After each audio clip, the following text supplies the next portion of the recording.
Good afternoon and welcome to Live Highlight in the Magic City on the Highlight channel, and a special Memorial Day greeting to each and every one of you tuned in today. I'm Stu Nyman. As always, I'm joined by Andrew Bleckman, who's already bitching that he doesn't have the day off. And together we will bring you every point played today. All Mutual's wagering is now open on today's 8-game performance. Each of today's 8 games offers Win, Play, Show, Quinella Exacta, and Trifecta wagering. We also have an early daily double that begins in Game 1. We have the Mighty Ocho that also begins in Game 1. The Mighty Ocho is a Pick 8 wager with a $5,000 guarantee. We have 2 Pick 3s in today's performance, an early Pick 3 and a late Pick 3. We have the high-paying High 5 jackpot. Play the High 5. Correctly pick the winners of games 3, 4, 5, 6, and 7. If you do so correctly, and have the only ticket that does so, you can cash in on that minimum $2,000 guarantee. That's in the High 5 jackpot.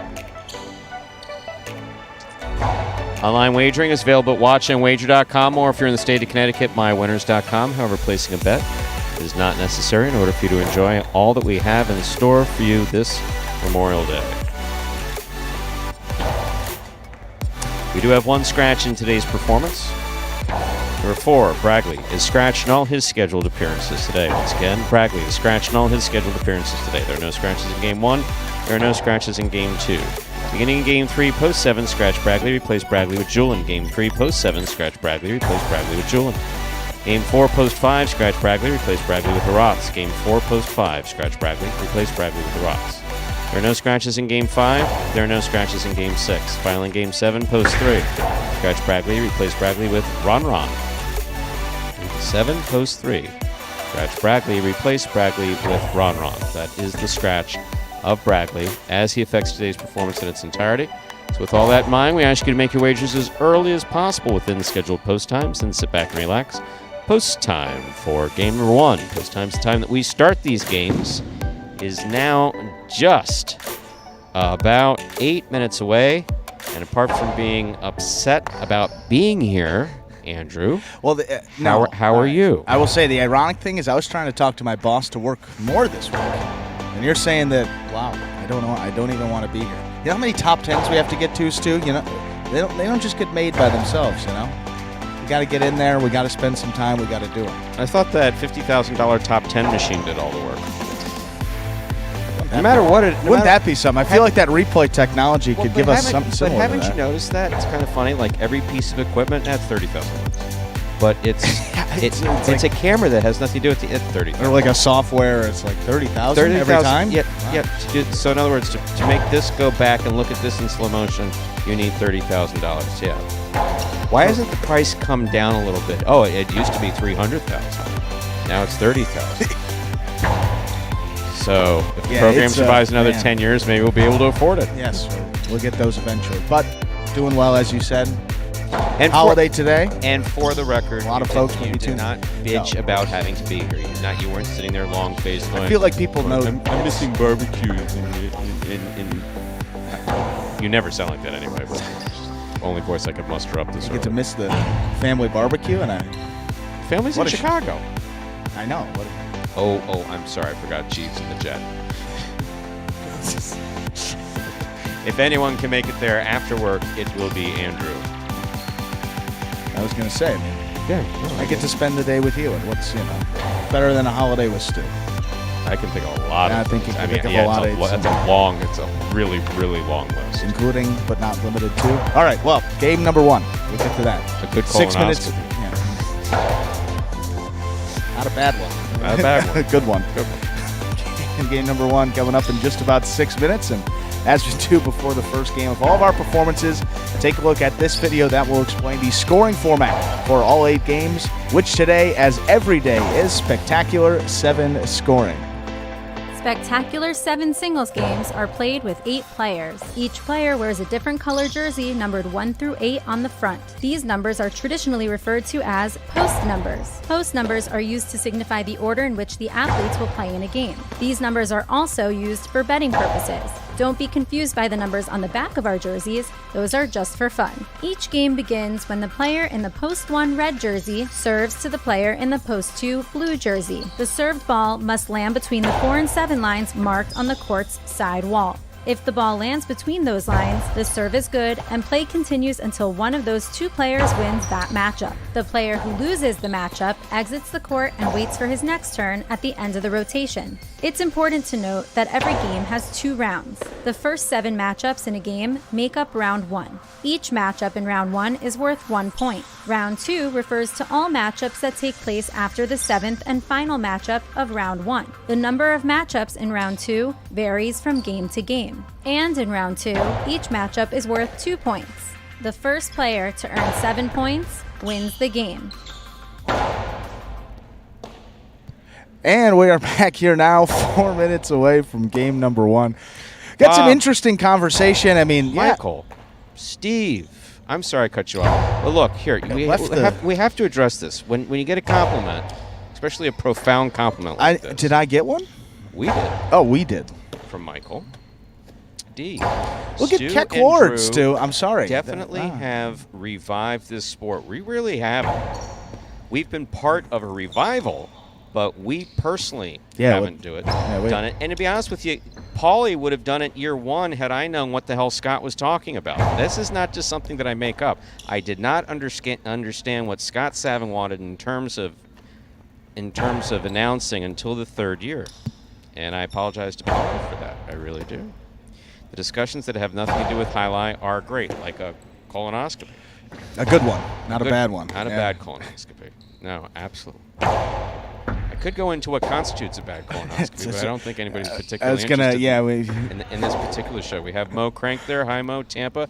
Keck Lord, I haven't seen. It's good to see the Keck Lord back in here with us. Mr. Kinchman's there. Must have heard about the El Barba under. That's why he might be back. But he was, I mean, talk about an original Prize Picks member. I think Keck Lord may be the OG from Prize Picks, and here Keck, he there's is. been a number of people who called out of the joined the program. You really started something here. Yeah. Take some credit. Some relatively nice people jump in the conversation. What's the over and did El Barba like have a bowel movement? It's like, what? What the hell does that have to do with anything? I was trying to get information, Stu. I'm going to say, is he moving well today? Oh, like one of the dogs. Like the horses. They look at the one. Like people who used to look at dog track. Used to look at dog track. When the dog pooped. Oh, yeah, you got a bit on that dog. What? Seriously? Someone once told me that. Oh, it's a horse racing thing, too. The bigger the... Are you serious? Yeah, the bigger that's the horse you bet on. So it's going to move quicker, yeah. Brian, sometimes, my friend, sometimes. Okay, so we got 2 minutes before we begin game one. What else you want to talk about? I think I cut you off. Or you were just talking about Keck being back in the conversation. No, I saw that name. It hadn't been back. El Barba under. Brian D. How about that? Yeah, early. Hi, Brian. Not sure who's good as Ron. Wow. Keck. Wow. Keck. Yeah, there's a lot of new we faces here in this last year. Yes. No, I think so. I think it's been that long. So, yeah, you got those late game players, mostly new guys that have came over for this year. Still have Benny Douglas playing in those later games. Ron is in one of those later games now. But, yeah, the next 5 or 6 players that'll be in those later games will be new to you. But tune in. That play has been great, and hopefully you have a winner here today with us. Glad to have you back and participating. It's always good to have people always good. participating. And did Mo talk about coming down? Because I just turned around, when those 12 packs get less than 6 deep, I start getting a little anxious. Yeah, Mo's coming back. All right. He says, I'm not saying he has to, but when he does, it's awesome. The supply's running low. We need our guy to come back down. Thank you, Mo. He said next week, I think, maybe the full week, certainly Sunday. And Juan talking about North Miami Amateur Highline 1980. I started playing in the North Miami Amateur Highline School 1983.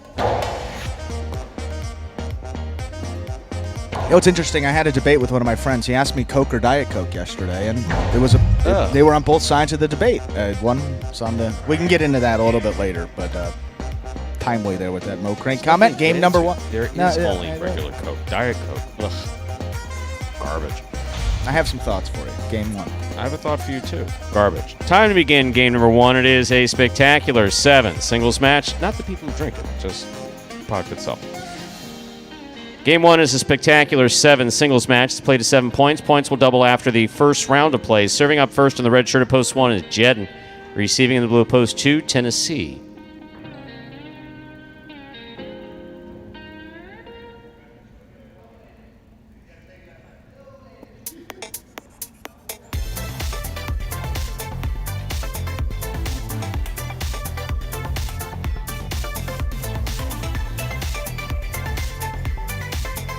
There's served by Jedden. Our first game is now underway. Rebote forehand by Jedden. Tennessee takes it on the bounce. Midcourt. Peek it to the inside. Jedden's there.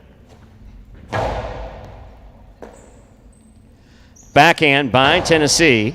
Jedden from the 8 line. Rebote by Tennessee to the outside. Jedden's there. Low and hard. The one-handed grab not working for Tennessee. Point 1. Jedden first up on the board in our first game. Here's the white shirt at post 3. Number 24, Cool Fitness.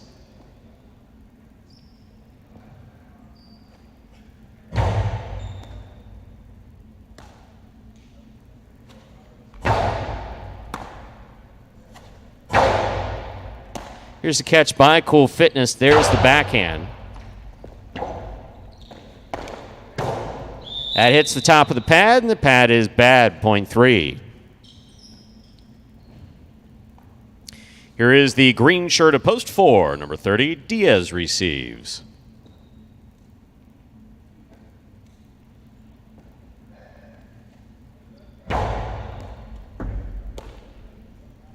Backhand by Diaz to the inside. Robote comes to the 9 line.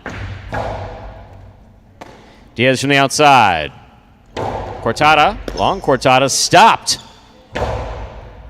Scoop by Diaz. There's the forehand return. That scores. Well played, point 4.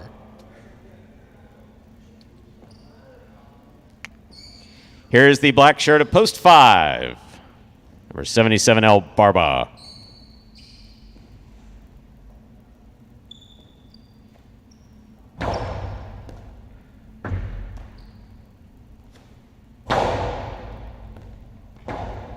Robote forehand by Diaz. Big bounce. Brought down by El Barba. Robote left side to the outside. Caught by El Barba. Diaz. Oh, that had the distance. Just thrown to the outside. Well played by El Barba and Diaz, point 5. Yellow shirt of post 6. Juice receives.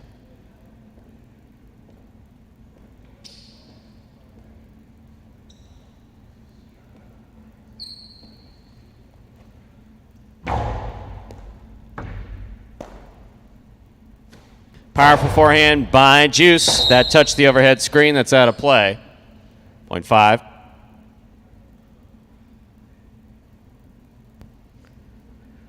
Pink shirt at post 7. Anderluck receives.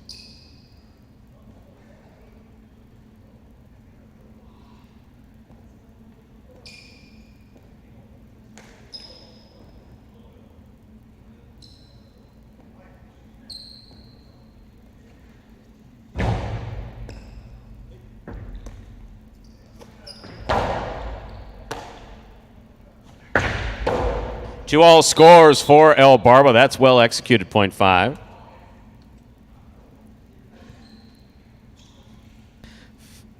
Five on the board with 3 points. Here's post 8, CRB.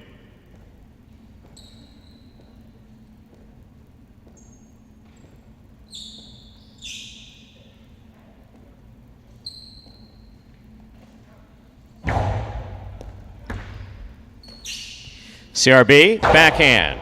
El Barba's there. CRB, forehand, up, and away. That's out of play, point 5. El Barba's gone 4 straight. Here's the blue of post 2, Tennessee. We've completed the first round of play. All matchups are worth 2 points now through the end of the game.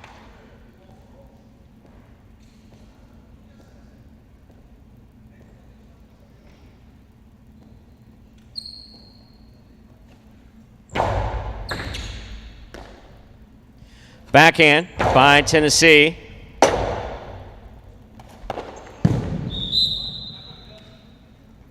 Point 2.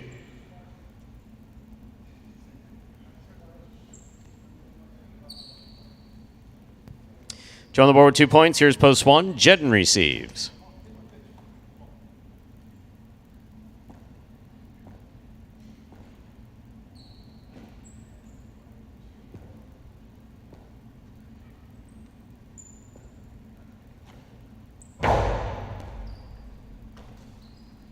Backhand by Jedden. Catch by Tennessee.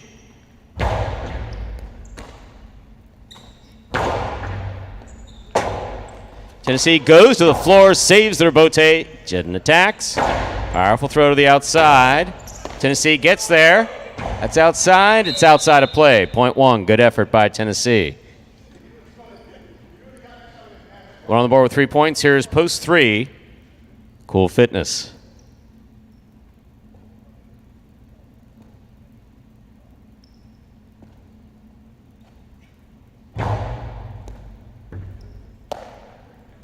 Backhand by Cool Fitness. Jedden's there. Backhand by Jedden. Cool Fitness from the 10 line. Scoop by Jedden. Robote left side by Cool Fitness. Nicely played. Hard throw. Robote coming way out. Cool Fitness got in there, and that scores. That was beautifully executed by Cool Fitness.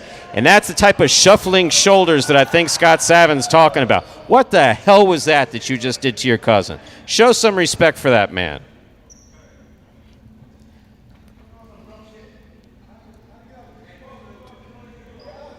You can smack him if you want, Jed. These practice throws for Diaz.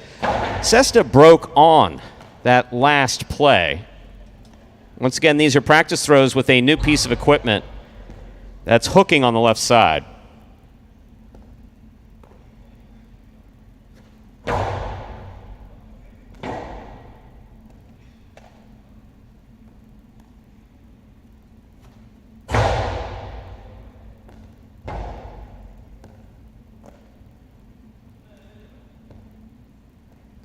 Diaz ready to go. 3 on the board, 3 points, serving to post 4. Diaz.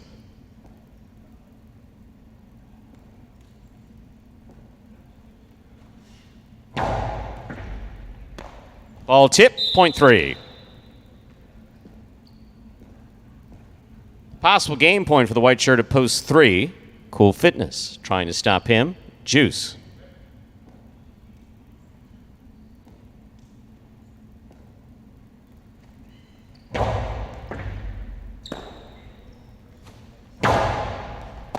Good pickup by Cool Fitness. There's the backhand.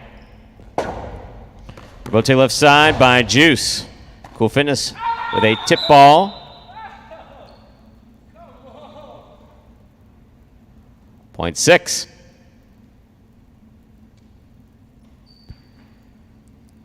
Here's the pink at post 7, Anderluck.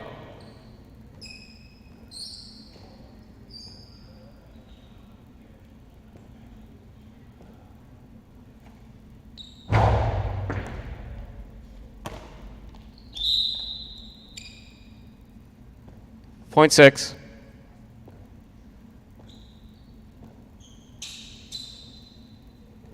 Here is the purple shirt of post 8, CRB.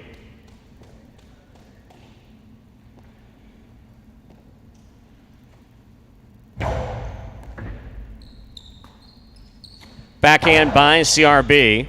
Robote, left side by Juice. Well played and scoring. It's only the first catch that counts. Point 6. 6 on the board with 6 points. Possible game point for CRB. Black of post 5, El Barba.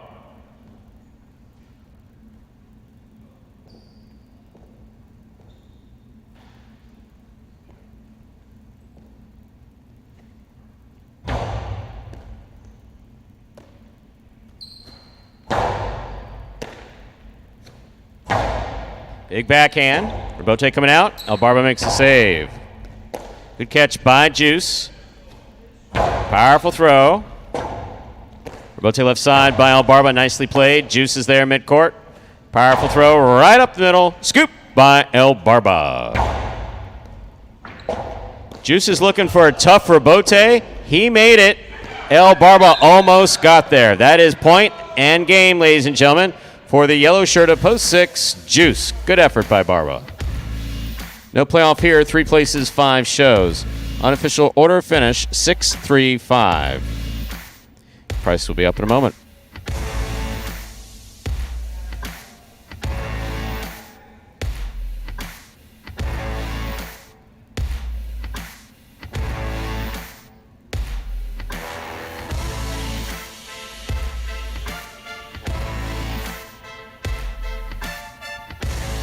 Winning game 1, post 6, Juice. Taking second, post 3, Cool Fitness. Coming in third, post 5, El Barba. There are your prices. $2 Quinella, 3-6, 53.60. Trifecta 635, 498 even. $2 wager on 6 to win, 1680. Up next, game 2, spectacular 7 scoring. Post time for game 2. 7 minutes away. Good luck.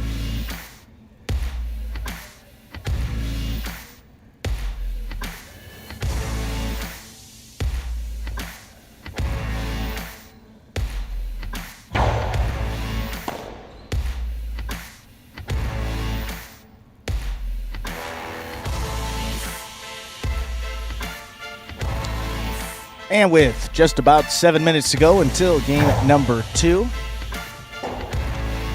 And for any new Highlight fans that may be joining us here for the first time, we'll take a look at this video that explains in simpler terms how Highlight is played. The main rule of Highlight is simple. Players must catch and return the ball in one fluid motion. Sounds easy enough, right? So how do you win? You can win a matchup simply if your opponent overserves, underserves, or serves the ball out of bounds. On the flip side, your opponent wins the matchup if the serve is so good that you fail to catch and return the ball to the front wall. If your opponent fails to catch the ball before it bounces twice on the ground, or if your opponent's cesta makes contact with the ball but doesn't catch it, then in both of those cases, you win the matchup. You can also win a matchup if the ball bounces around in your opponent's cesta during an attempted catch. This is called juggling, and it's illegal in Highlight. Another way to win a matchup is if your opponent throws the ball and it lands out of bounds on its return from the wall. The overall game strategy for a Highlight player is to make it difficult for an opponent to reach the ball in time or to execute a rebuttal play.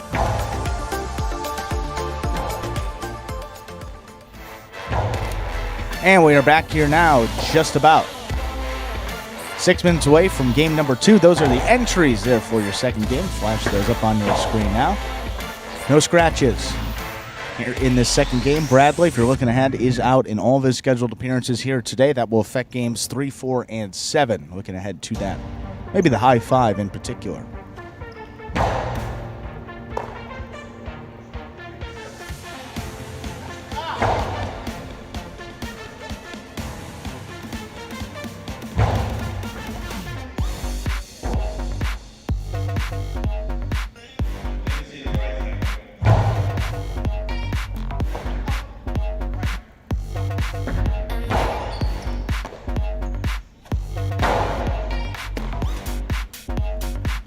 And good to see our old friend, Mr. Dan B.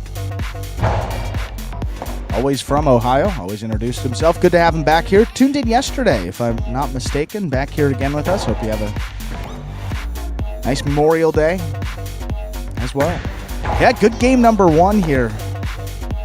Strong play by some of these guys. Good to see Juice getting back in that win column after a tough day for him yesterday in H2H, but shows you just how quickly things can change. And Juice was frustrated by his performance, got here a little earlier today, got some reps in, and look at that, quickly turned it around and got that win in game number 1. Good to see there from number 10, Juice.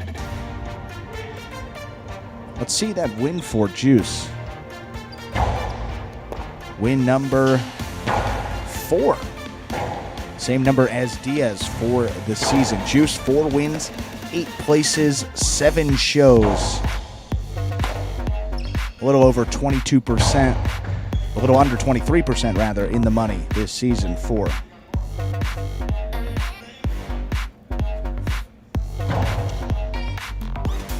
number 30, Diaz there.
Sorry about that, folks. We are back here just under 3 minutes away from game number 2, looking at that new piece of equipment here for Diaz. Yeah, that cesta also for Gocherry on that fall down rebote yesterday. Piece of the cesta flew off and affected some of those matches yesterday. Now his front court partner, Diaz, dealing with the same issues here today, but Looks like he's going to give this cesta a go. That's the thing, even we discussed yesterday during that match, is it's not an easy thing to switch from a new cesta between these games, not like other sports like in hockey or thinking like in baseball. If you break a bat, you break a stick. In those two sports, you get another one, and it's maybe not the exact same thing, but it's pretty similar to how it's going to come out, the throw, the speed, and everything.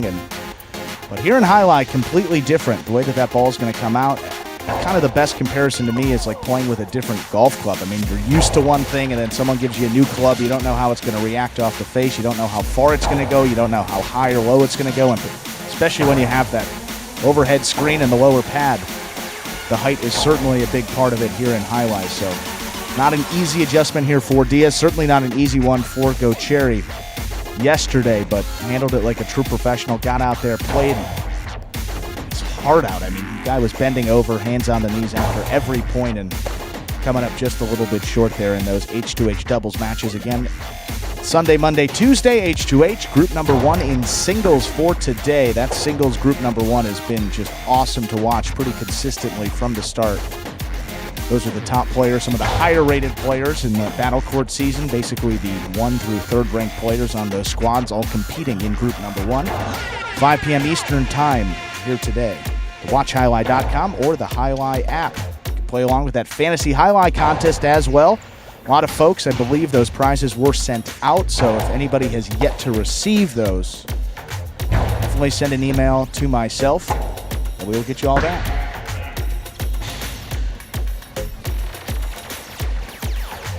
And with that, how about game number 2?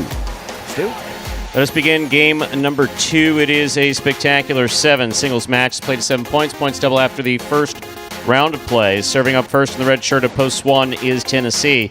Receiving in the blue of post 2 is Cool Fitness.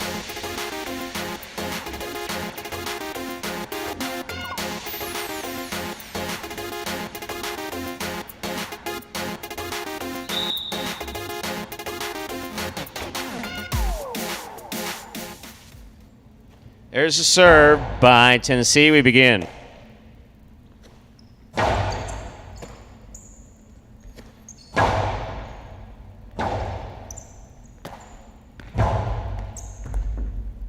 Ball missed the sidewall. Point 2. Cool Fitness first up on the board in our second game. Here's the white shirt at post 3, El Barba.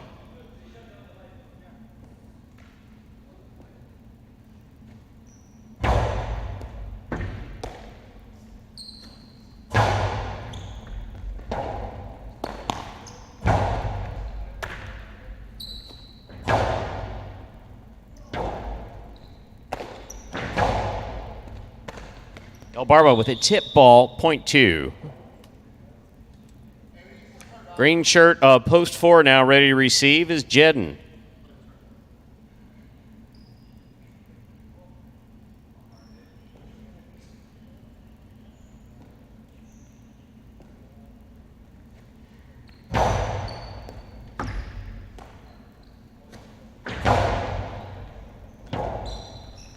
Bote left side to the inside. Throw beautifully by Cool Fitness. Wow. Oh. Arta, Jedden apologizes. The apology will come in the mail with the gift certificate. And Jedden's going to give you a signed autograph on that apology, just so you know. Yep, there goes another judge down. Okie dokie. Point 2. Wow. Black shirt at post 5 receives. Here's Kubala.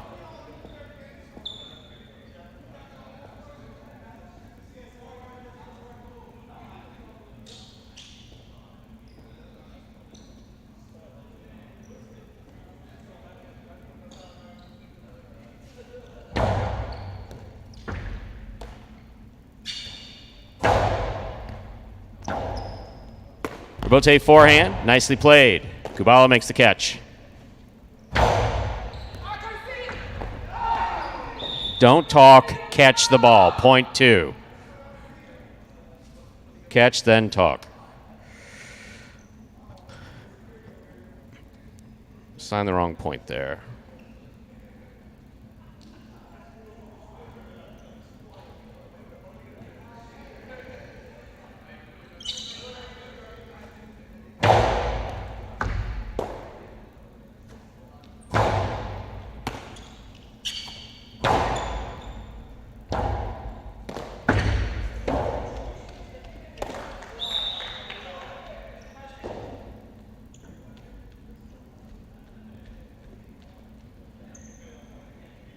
.6. Here's the pink shirt of post 7 worn by Juice.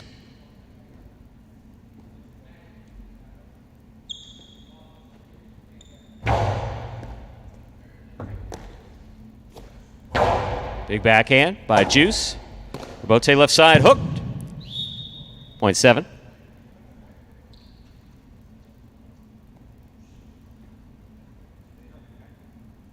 Here now to complete the first round and receive. Purple shirt of post 8. CRB.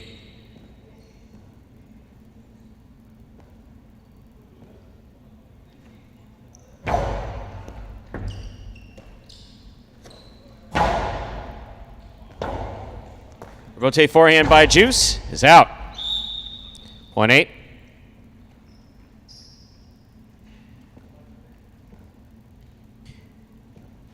We've completed the first round of play. Matchups are worth 2 points. Here's Tennessee.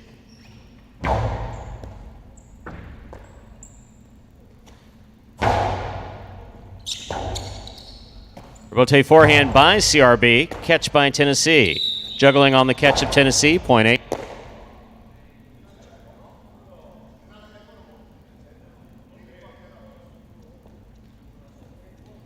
Eight on the board with 3 points. Here's post 3, El Barba.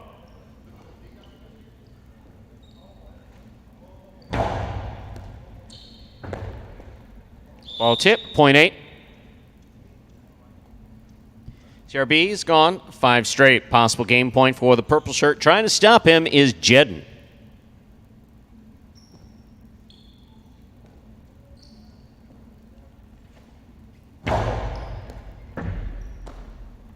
Backhand by Jedden. Rotate forehand by CRB. Jedden's there. Backhand by CRB. Rotate forehand beautifully played by Jedden. Wall to wall. Robote goes back to the inside. Excellent adjustment by Jedden. That's going to fall just short. Point in game. Post 8. CRB. 8 wins it. 2 places. 5, 6, and 7. Playoff for third place. 5 first serves. 2-6.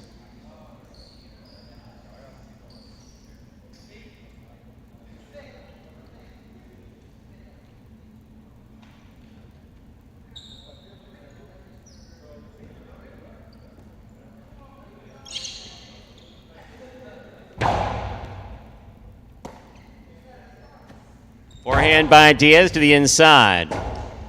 Robote save. Diaz gets there, makes the catch. Carambola stopped by Kubala. Ball goes off the tip, .5. 5 on the board with 3 points. Here's post 7, Juice.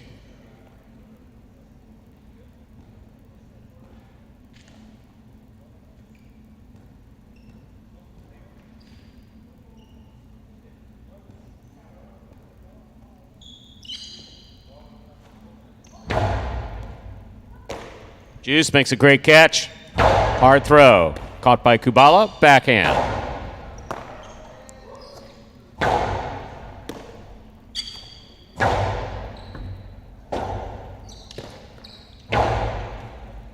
Kubala on the catch from the 8 line. Robote save by Juice. It's a 2-all. It's a big bounce. Stopped by Kubala from the outside. Pika. Point and a third place finish for post 5. Kubala, unofficial order finish, 8-2-5. Your price will be up in a moment. What really keeps me focused on getting better at this is that I really believe in myself that I can really make a difference on the court and really make a difference for highlight as a sport in general. And I believe that I could be competing with the best. That's what makes me want to keep going. So I think my biggest goal is really just being better than I was last year. I think that's what matters most. I think last year I had like 43 wins. So as long as I'm getting more than 43 wins next year, I'm going to feel great. And there is CRB. Oh, cleaning up those early games. That is win number 16 for him this season. That's tied with his doubles partner, Douglas. for 4th place on the roster. CRB now only 2 games outside of the top 3. One of those bonus money paying slots there. Again, these single standings go all the way from the start of our season. We dated back in February, began in middle of February, to the end of November when we will conclude that singles season. So still plenty of singles games to go.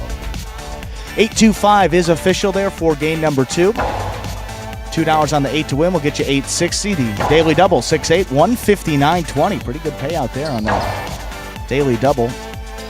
The Quinella 2-8, $40.60, and the trifecta 825, $228.40.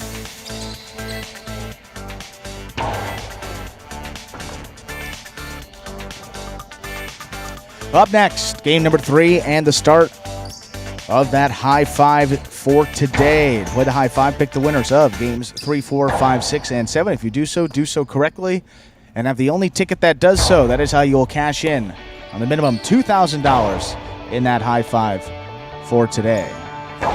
There are a couple scratches that will affect the high five. Let's go through them now before kick it to that top 10 before game 3. And in this third game, post 7, scratch Bradley, replace him with Julin. Game 3, post 7, scratch Bradley, replace him with Julin. Game 4, post 5, scratch Bradley, replace him with Aratz. Game 4, post 5, scratch Bradley, replace him with Aratz. Game 5 and 6 are scratch-free. Again, games 5 and 6 are scratch-free. Then game 7, post 3, scratch Bradley in the backcourt, replace him with Ron. Game 7, post 3, scratch Bradley in the backcourt, replace him with Ron. The 3-team is now Ikeda and Ron. Post time for game number 3. Just about 6 minutes away. Good luck.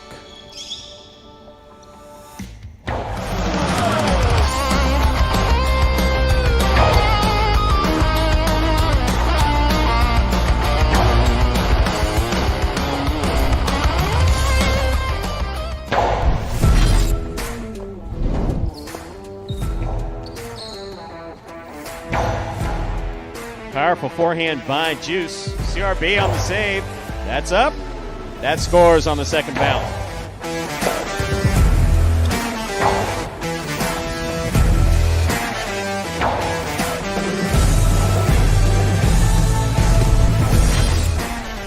Inside. Ron for the rebote. Diving save. He makes it. Rolls on his back. He's up. Hard throw. What a fantastic save by Ron.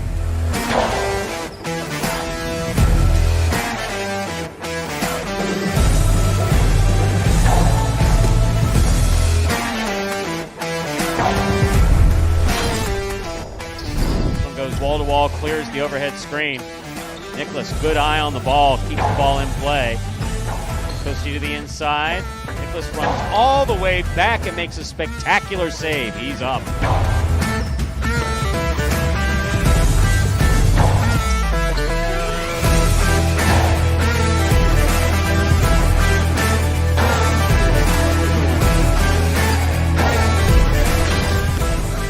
Rotate forehand by Carballo, showing control. Scoop by Anderluck.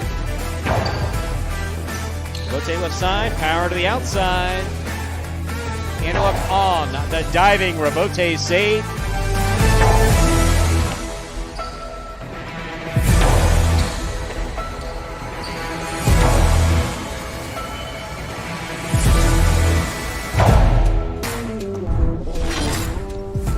Ragley, what a great effort to make that rebote. Ikeda from the 3 line, drop shot. Oh, he got to it. Hard throw to the inside. Ikeda got there to save the rebote. It's still in play.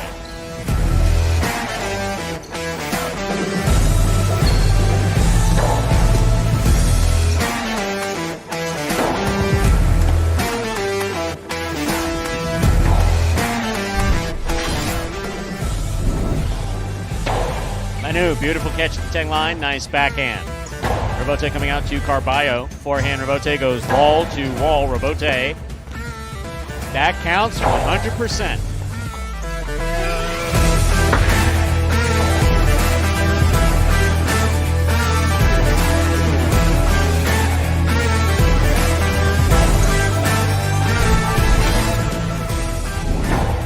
difficult rebote, 2-all, light touch, big bounce.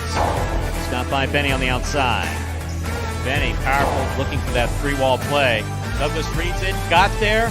That is going to score. That is point in a perfect game.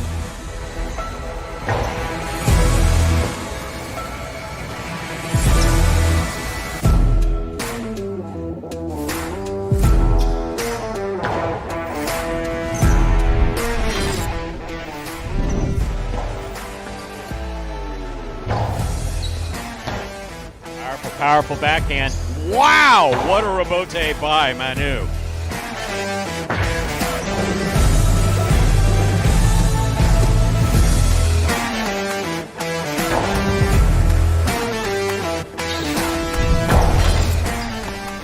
Catch. Karam. Stopped by Ikeda. Powerful throw by Ikeda. Arats to the outside, makes the diving save. It's a 2-all. That will score.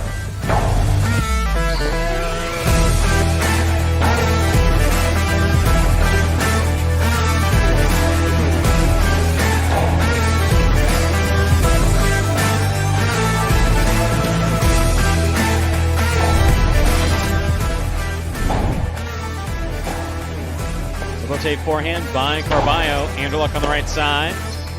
Throw by Anderluck. Here's the rebote. Carballo one-handed save. Wow.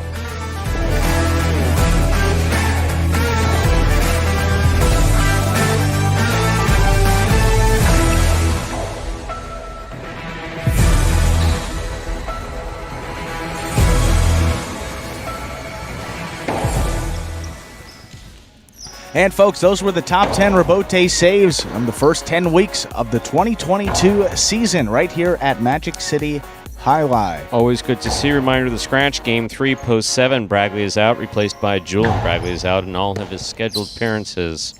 Will actually be today and tomorrow. And yeah, Ernesto asking about the there is no official rule. I mean, it's kind of a courtesy thing. You're not going to stand there and keep throwing. Usually somewhere in the range of 5-10 throws they get, and that takes about 30 seconds to a minute. Difficult when you're trying with a new cesta, like a brand new cesta that's not your model, which is one of the issues that we have here at Magic City. Yeah, that's even worse. Yep.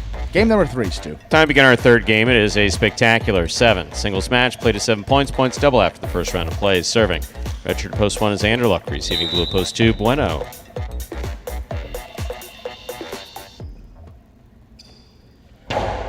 Here's the serve. We begin.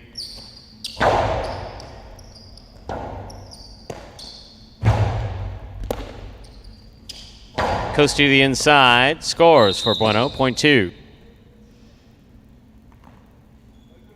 Bueno first up on the board in our third game. That'll bring to the court the white shirt at post 3. Here's Arats.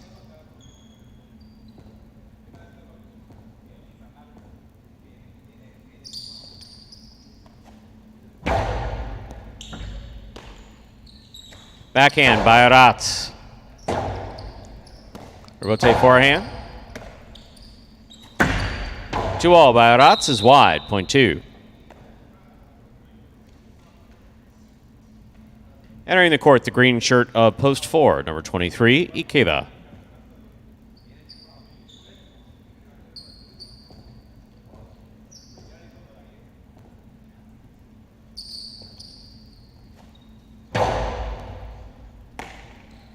Backhand by Ikeda. Catch tip ball by Bueno. Point 4. Here is the black shirt of post 5, worn by Ben.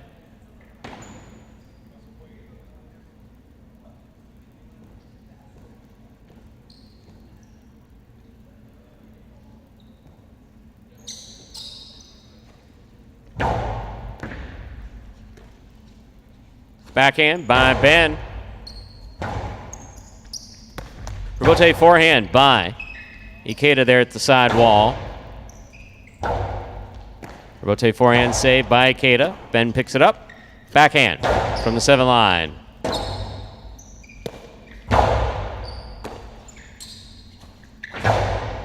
Scoop by Ikeda.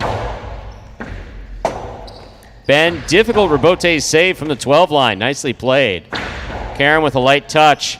Not light enough. Ben gets there. Cortada stopped by Ikeda, who makes a beautiful catch and returns it to score. Point 4.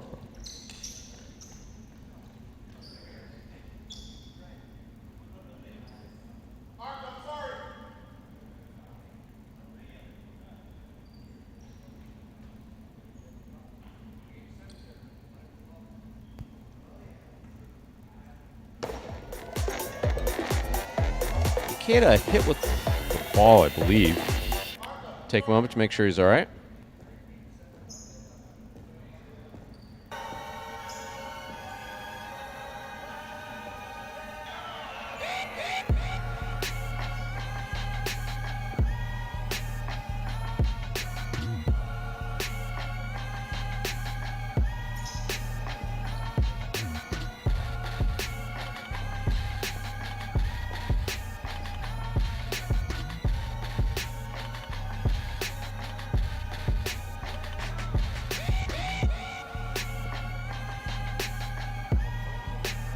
Play will resume. Ikeda serving to Robin in the yellow post 6.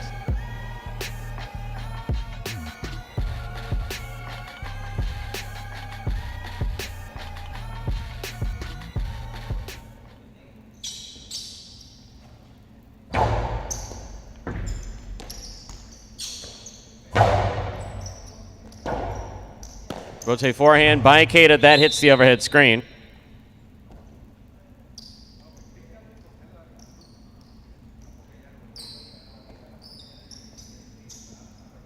Pink shirt at post 7. Julian receives. Julian is substituting for the scratched Bragley.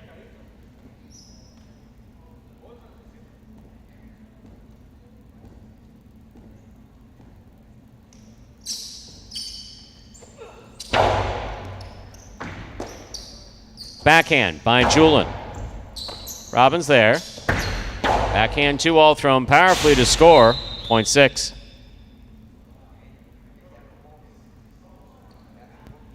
Here now to complete the first round and receive the purple shirt at post 8, Ron.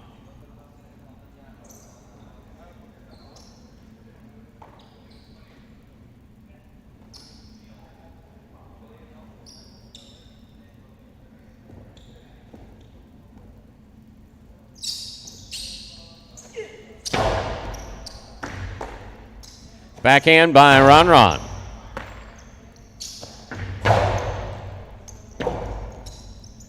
Rebote by Ron to the inside. Scooped up by Robin at the 10 line. Powerful backhand.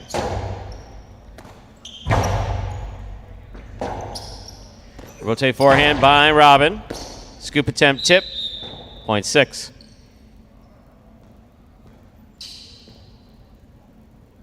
Six on the board with 3 points. Here's post 1, Anderluck.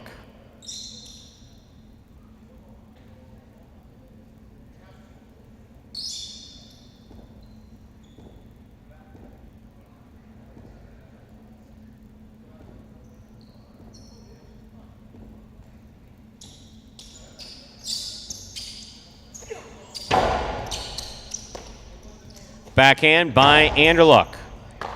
Catch by Robin. Robin to the inside. Scoop by Anderluck. There's the backhand at the 9 line.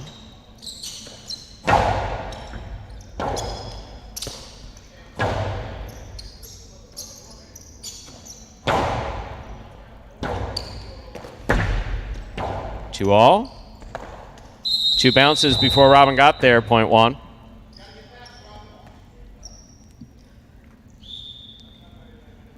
Here's the white shirt at post 3, Arat.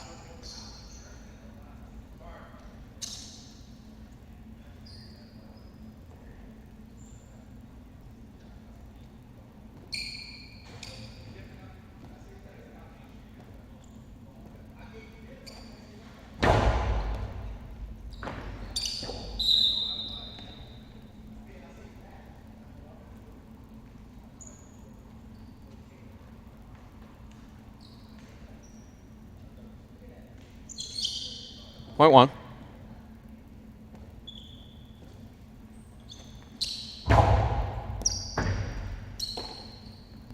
Backhand by Bueno. Scoop by Bueno. There's the backhand.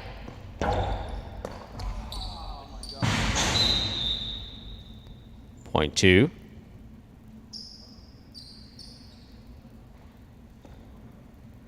Two on the board with 4 points. Here's post 5. Ben.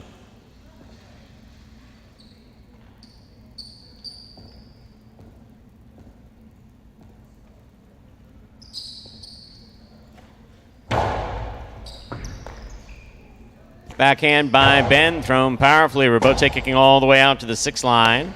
Robote forehand on the outside, caught by Ben.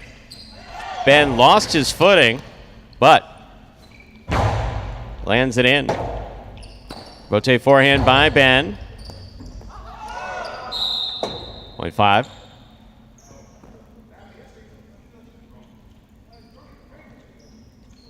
Here's post 4, the green shirt. Ikeda receives.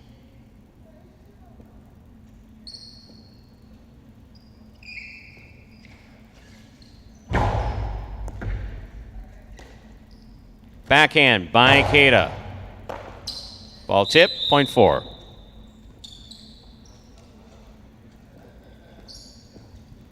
Four on the board with 4 points. Here's post 7. Julin.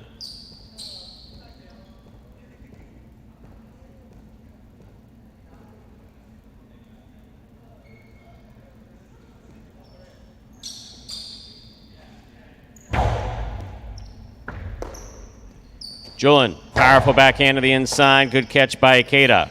Backhand by Ikeda. Here's Julin. Ikeda, beautiful catch, the 12 line on the forehand over the top. Julin's there. Rotate forehand by Ikeda. Backhand. Julin, Robote, mid-court. Take it on the forehand of Ikeda. Forehand to the inside.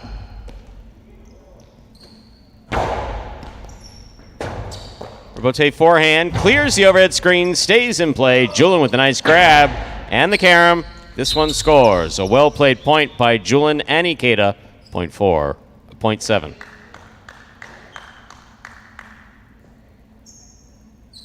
Here's post 8, Ron.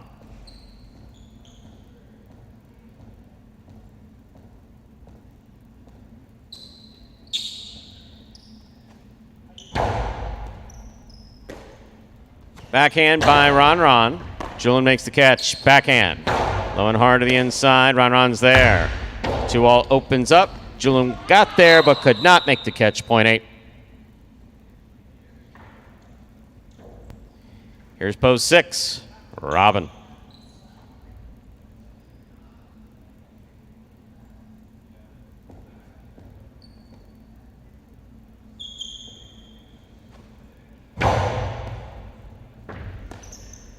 Backhand by Robin. Ron. Robote forehand. Here's Robin. Robote to the inside. Ron's there. 2-all. Lands in. Point 8.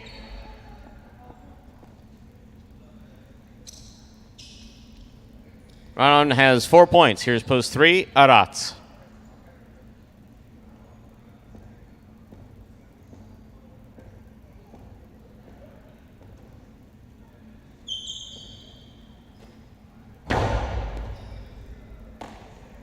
Backhand by Arats.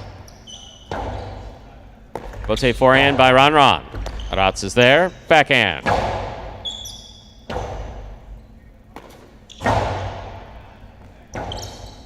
Rotate forehand by Arats. Here's Ron from the 11 line. Backhand.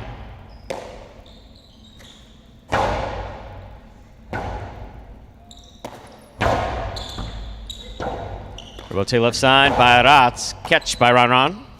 Ron to the inside. Arats is there. Backhand from the 10 line. 2-all, 2 score. Well played. Point 8.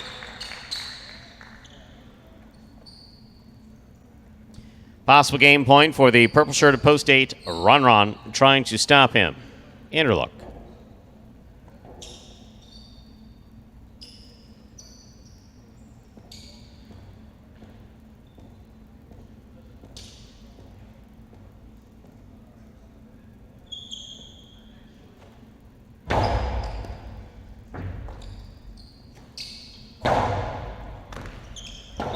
1-1. Play continues. Possible game point for Anderluck in the red shirt at post 1 with 6 points.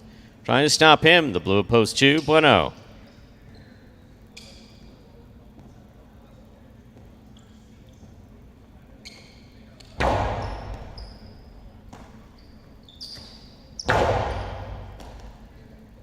Powerful forehand by Anderluck. Clears. Rebote coming out. Rebote turned nicely by Bueno. Rebote forehand by Anderluck. Bueno's there. Backhand to the inside. Rebote forehand by Anderluck. Bueno on the catch. Backhand.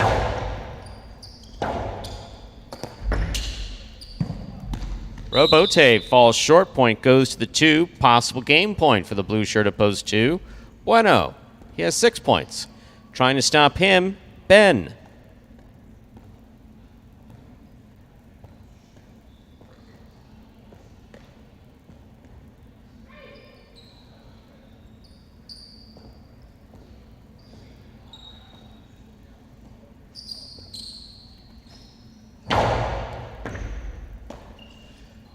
Backhand by Ben. Rebote forehand by Bueno. Ben makes the catch. Bueno's there. Forehand. Straight back. Ben makes the catch. Rebote forehand by Bueno. Ben late to the ball, but comes up with the catch.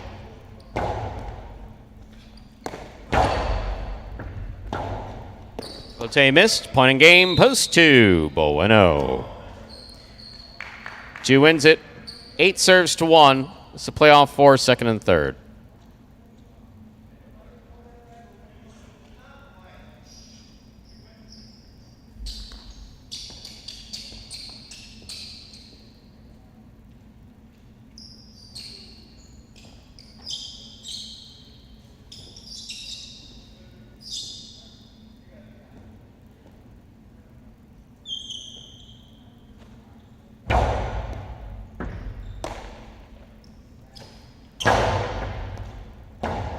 Rebote left side by Ron. Catch by Anderluck. Tipped. Point in a second place finish for post 8. 1 shows. Unofficial order finish 2-8-1. Your prices will be up in a moment. I think Highlight's a beautiful game. My favorite part of playing Highlight would be that I get to compete. I get to come into a facility with other competitors that are trying their hardest. Win or lose, you feel a sense of accomplishment at the end of the day. When I was 15 years old and I was the ball boy, I didn't believe in myself that I could do it. This is a dream come true. First thing I do when I open my locker every day and I pull out my cesta is I give my cesta a kiss. It's not a ritual. I don't kiss my cesta because it's a ritual. I kiss it because I sincerely love it. It helps me win money. I tell you, we're gonna have a good day today, beautiful. I always tell these guys, they get mad and they scream at the cesta, they scream at the bar. I said, listen, bro, if you're not nice to her, she's not gonna win you any money, man. Yeah, be nice to her. This opportunity has helped me believe in myself to become a professional highlight player. So my goal is to get above a 150 win percentage and above 400 in the money percentage. So that means when you open up the program, it should say Chris Bueno, win percentage 150 or better, and in the money percentage 400 or better.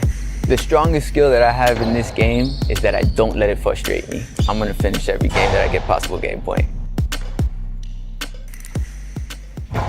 And there is Bueno coming into that game, just 1 win over his last 4 weeks, but getting it done there. Gets him win number 19 for the season. Still good enough for 3rd place on the roster. 2 games outside of 2nd place. Go Cherry holding on to 2nd with 21 wins, and Carballo up at the top with 26. 2-8-1 is the official order finish for Game 3. $2 Quinel at 2-8, $20.40. Trifecta 2-8-1, $930. $2 wager on 2 to win, $13.60. Up next, Game 4, a spectacular 7 singles match. There's a scratch, Game 4, post 5. Scratch Bragley, replace Bragley with Arats. Game 4, post 5. Scratch Bragley, replace Bragley with Arats. Post time for our 4th game. 6 minutes. Good luck.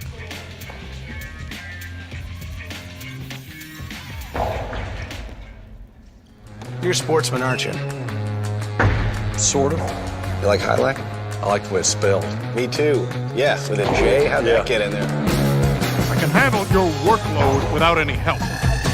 Andy Glam, former J. Crew employee.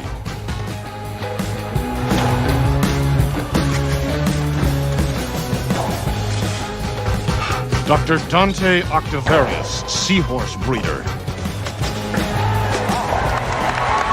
kid is hot tonight. He better be. I got him wheeled in the trifecta. Shunk Dunkirk, incontinent high-lie instructor. Incontinent high-lie instructor? Incontinent high-lie instructor. All right, I'm calling it. I'm trying out a new persona.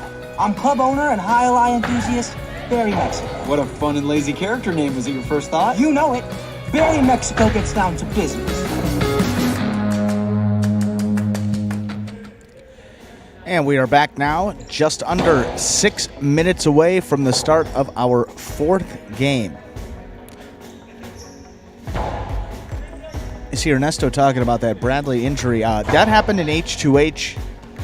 It was the left knee, I believe, and that went down kind of awkwardly. Got hit. Yeah, got hit also as well. But got hit. Yeah.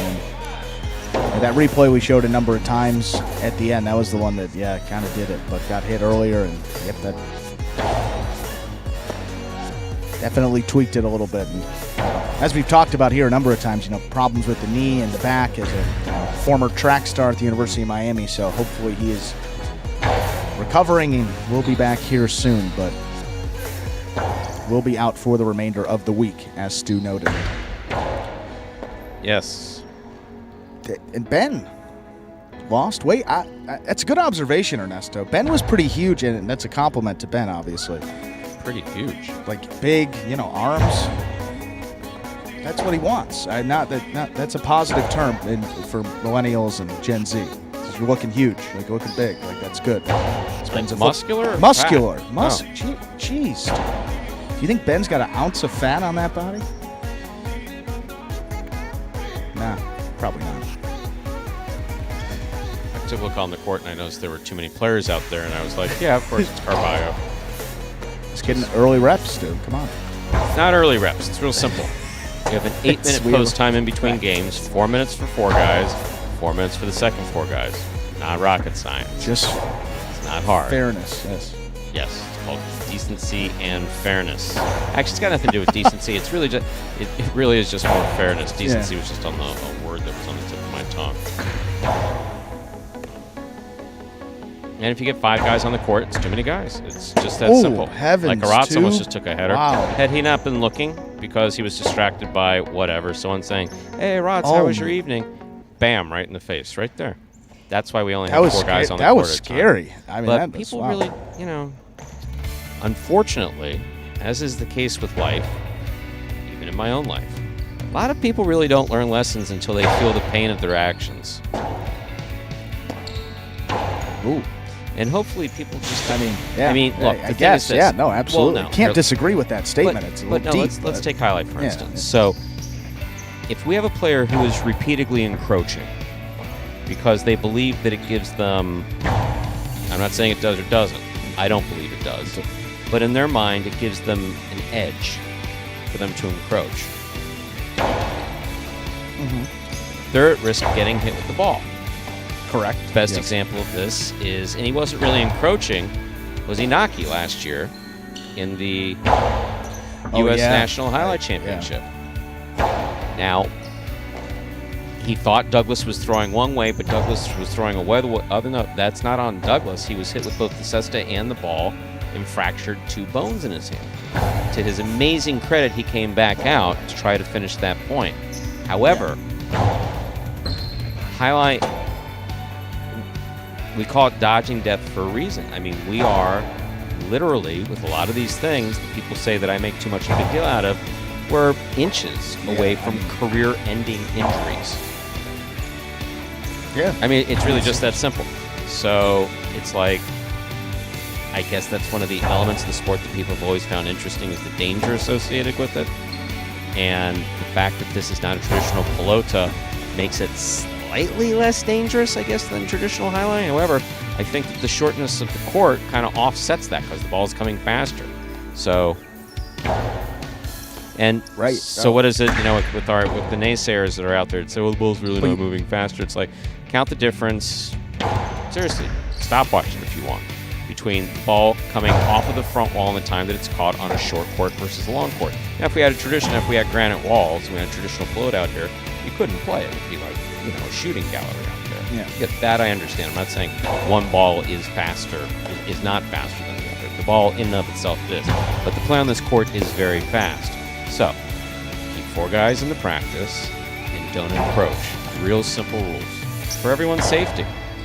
It's like You're not doing it to be difficult. You're doing it. Of course, I'm not doing it to be difficult. The whole chin strap thing we went through. With no, my helmet falls off. If it falls off because I want to wear a chin strap, I'm going to kick my head. It's going to make things more exciting. Yeah, it's going to make things more exciting and infinitely more dangerous. Yeah. So, yeah. And at some point, it's only a matter of time before someone, maybe with a law degree, asks me what it was that I did to prevent something from happening.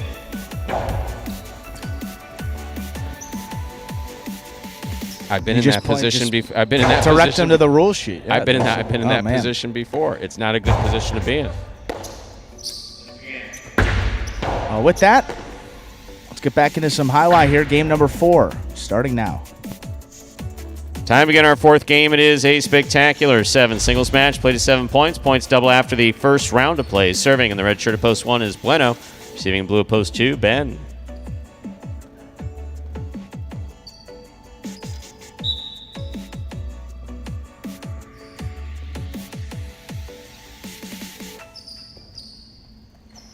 There's the serve. We begin.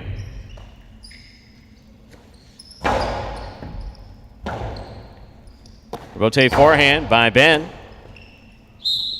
Rather by Bueno. Point 1.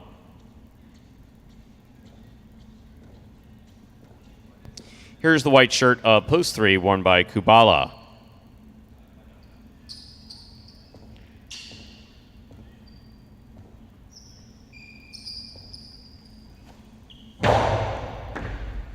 Kubala, backhand from the 9 line.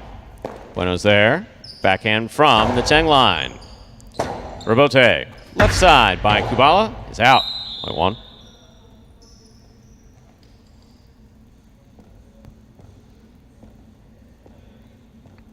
Green shirt of post 4. Nicholas receives.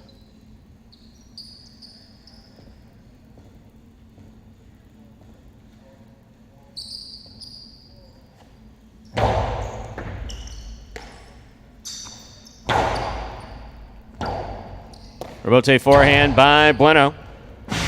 Lands in. Point 1. One on the board with 3 points. Here's post 5. Arats.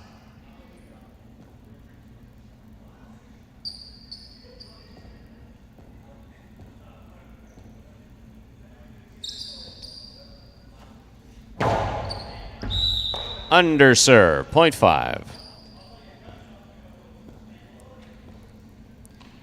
Yellow shirt of post 6 receives. Taking the court is Carballo.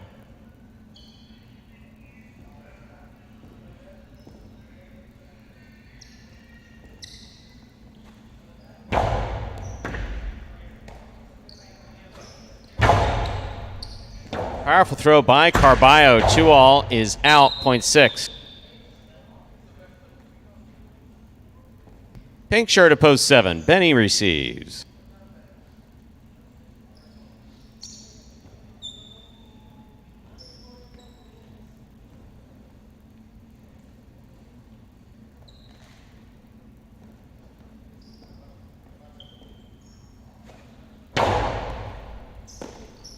Backhand by Benny.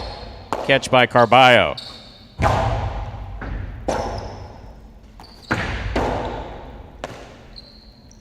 Powerful forehand. Wow. You all right? Everybody okay? Everybody good? Still what his bag was what Jedden did before, but that was dangerous. Point 6. Purple at post 8. Robin receives.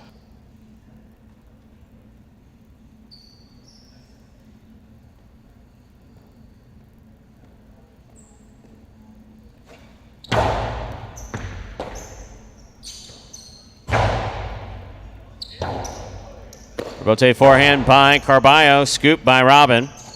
Carom by Robin. Wow, that is nice.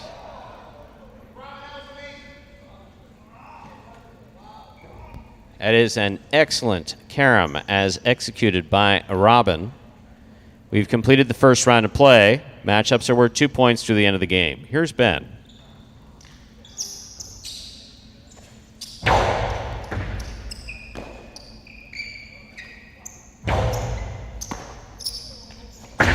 There's another carom. Ben saw this one coming, got to it. Ben returns a carom that scores. Well thrown, point 2. White shirt at post 3. Kubala receives.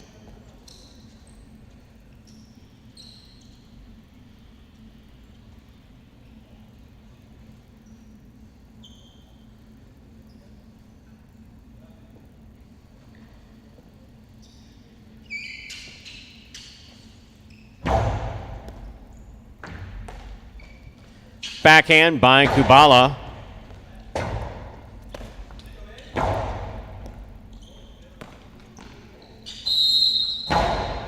Juggling ruled on the catch of Kubala. Point goes to the 2. 4 points for Ben in the blue post 2, serving to the 4 post, Nicholas.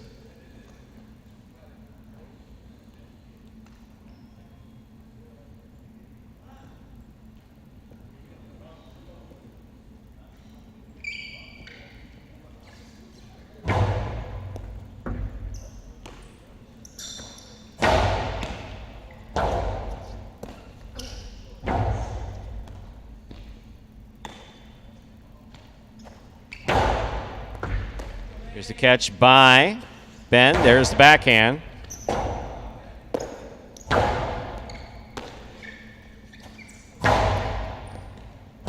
Rebote left side by Nicholas. Catch by Ben. Beautifully played. Light touch to the inside. Nicholas reads it well. Gets there. Rifles one inside. Ben goes for the save. Nicholas from the 3 line. Low and hard. Ben on the run. He gets there. Puts it right over Nicholas's head. Nicholas makes the catch. Rips it to the outside. Nicholas, get out of the way. That was a beautifully, beautifully well played and dangerous point by Ben and Nicholas. Point 2.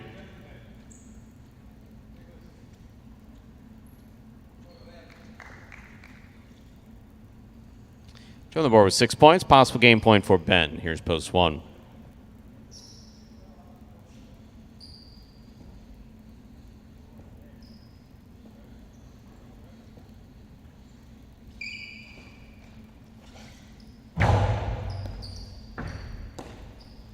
Backhand by Bueno.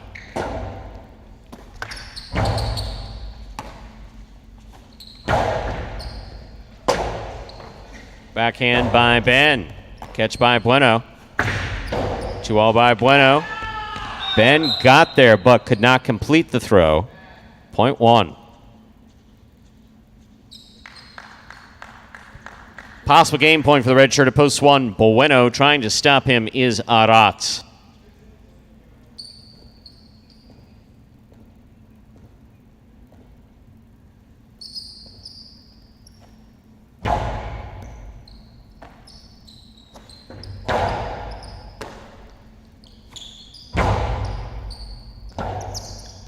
Rotate forehand miss. Point of game. Post 1. Bueno.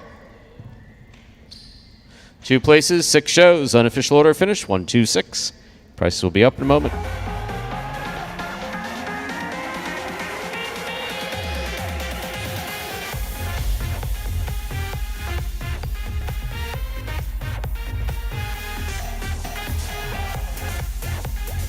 Winning game 4, post 1, Bueno taking second, post 2, Ben. Coming in third, post 6, Carballo. 1, 2, 6, the official order finish 4, game number 4. There are your prices. Early pick 3, 8, 2, 1, 3 of 3 numbers, returning 544.80. $2 wager on 1 to win, $10.80.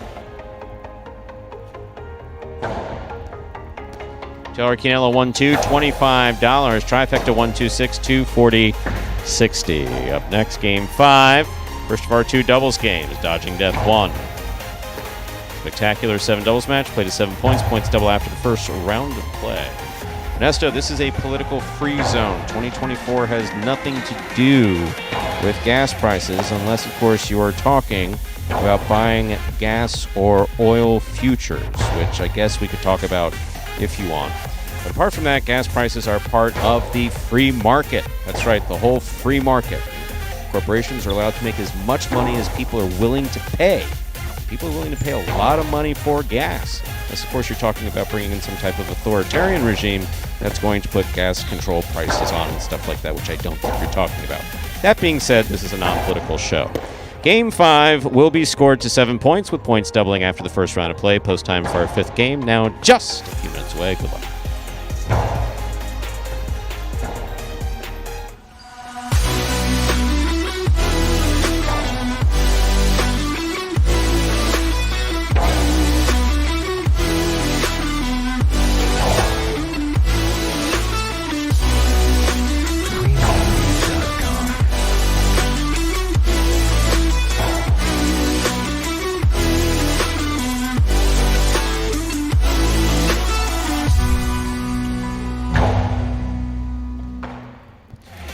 And folks, along with the Highlight Channel's free-to-play fantasy highlight game, you can also take advantage of some daily fantasy highlight exclusively at Prize Picks, one of the leaders in daily fantasy sports. Just go to prizepicks.com right now and type HI, that is JAI, into the referral code field. When you do sign up, make a $100 deposit into your betting funds. Prize Picks will match it and put another $100 into your account just like that. Like that. All you have to do is send us a picture of your computer or phone screen as proof. They use that referral code HI at sign up. You're also going to qualify for a double cash prize if you win a week of the Highlight Channel's fantasy highlight game in the 2022 season. So it is as simple as that. Just sign up at Prize Picks. Use that referral code HI when you do so. Most importantly, make sure to take a picture of that sign-up page where we can see the referral code field with the word HI typed in. That's going to be the screen before you click to submit your sign-up. Go ahead and send that photo to info@thehighlightchannel.com. But if you do all that, automatically qualify to get that double cash prize when you win a week of our fantasy highlight. Plus, get that $100 bonus deposit match to get you started on Prize Picks. So it's a win-win. Sign up at Prize Picks. It is prizepicks.com today. So there was something you want to chat with me about? Well, I thought there was an interesting comment made by Roland, because this is something that we've actually talked about with officiating and replay and all that in the future of sports. Every sport seems to be going in the direction of replay, and people ask, you have the replay, what about the technology? In the NBA game last night, for those that don't know, points were taken off the board. They do that? I didn't, to be quite honest with you, I didn't know that the way that was handled. So basically, a guy made a three-point basket, Stu, behind the three-point line. They went back and reviewed it later on and determined that, in their interpretation, that the player had stepped out of bounds before he had shot the ball. Okay.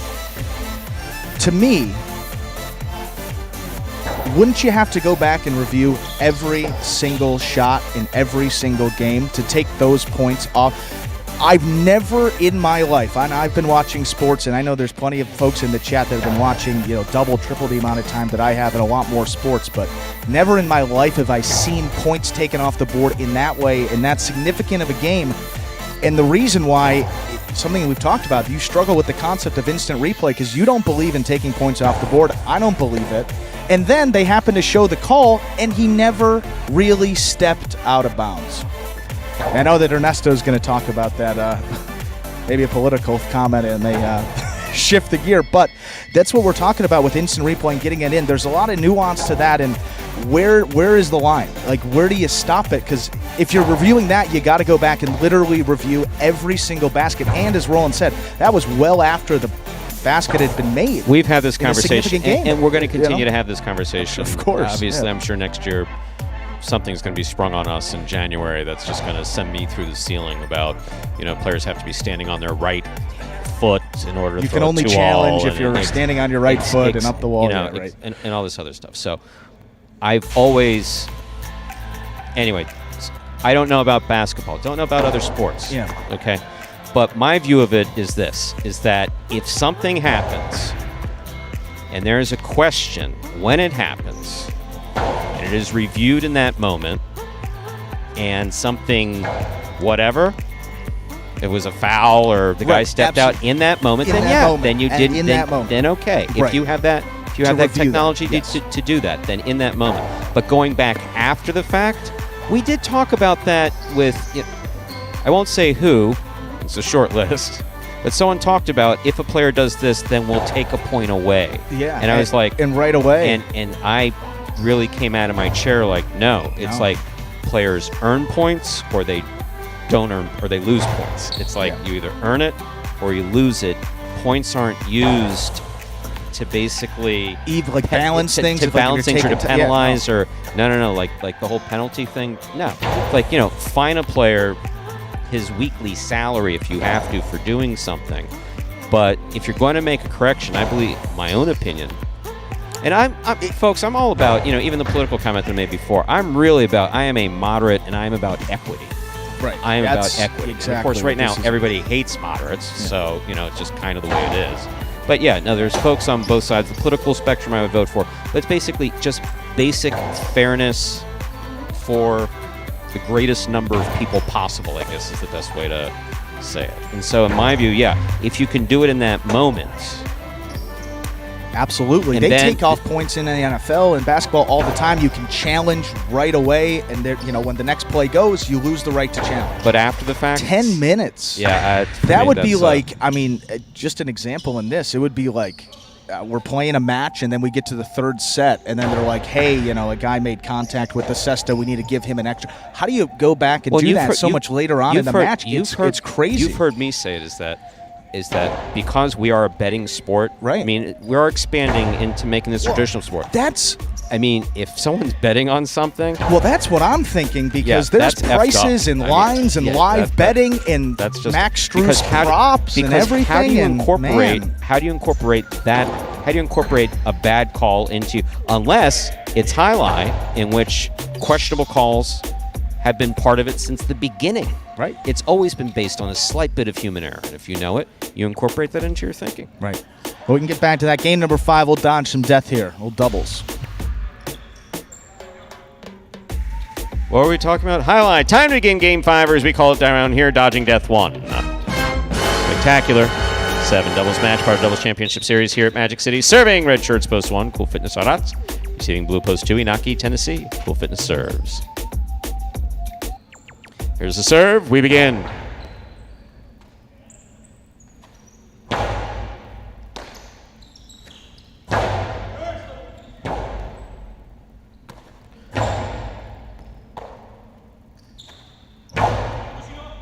Catch by Tennessee. Backhand. Clears the overhead screen. Goes straight back. Here is Cool Fitness on the rebote save. Light touch. Inaki reaches out. Karen by Inaki. Lands in and scores. Well played, point 2. 2-team first up on the board in Game 5. Here are the white shirts of post 3, El Barba and Ron Ron.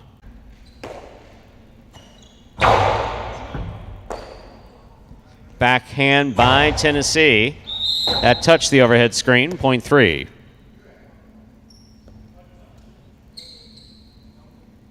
Green shirts of post 4, CRB and Douglas receive.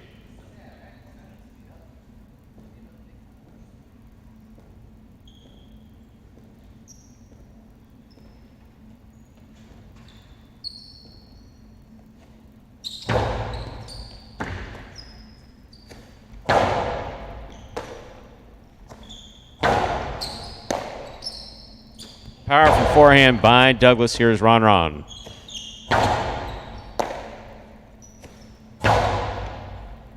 What a catch by Ron Ron in the corner. Powerful backhand. CRB gets in there. Backhand.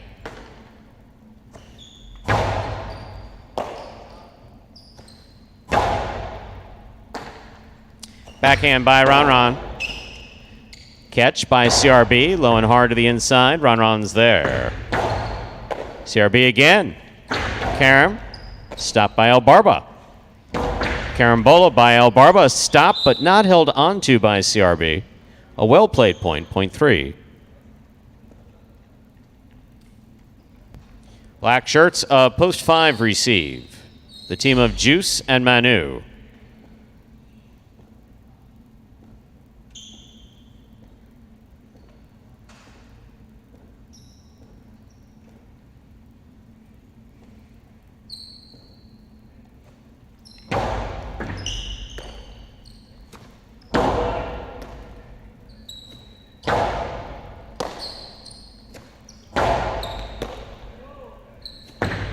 Backhand 2-all. Lands out. 0.5. Yellow shirts of post 6 enter the court. The team of Jedden and Nicholas.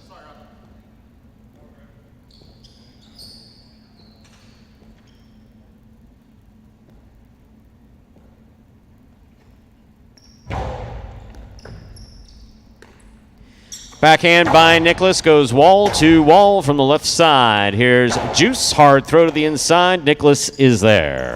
Big backhand. Rotate by Juice. Into the pad. 0.6. Entering the court, the pink shirts of post 7. Andrew Luck and Benny.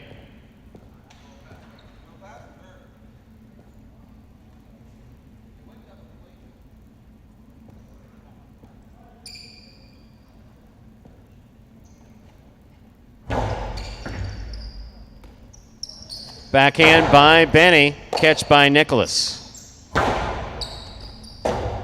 Rotate forehand by Benny. Jen makes the catch.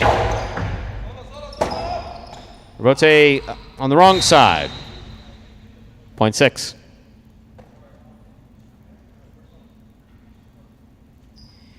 Here now to complete the first round and receive are the purple shirts, post 8, team of Robin and Ben.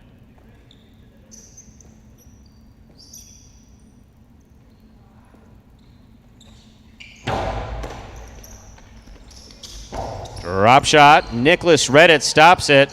Drop shot. Scores on the second bounce. Well played. 0.6. 6 on the board with 3 points. Here's post 1. Cool Fitness and Arats. We've completed the first round of play. All matchups are worth 2 points now through the end of the game.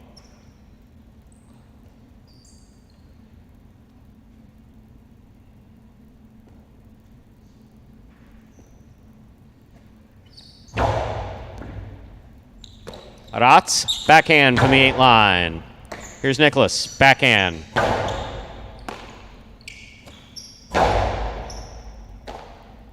Backhand by Nicholas.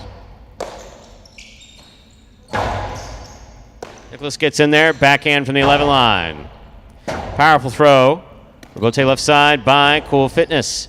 Jedden on the run, makes the catch. Powerful throw. Arats takes it in the air but cannot hold on. 0.6.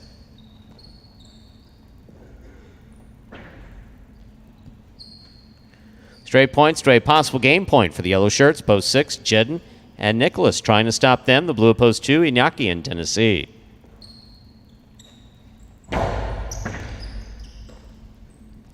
Backhand by Tennessee.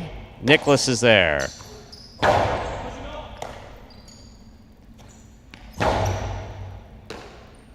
Backhand by Nicholas.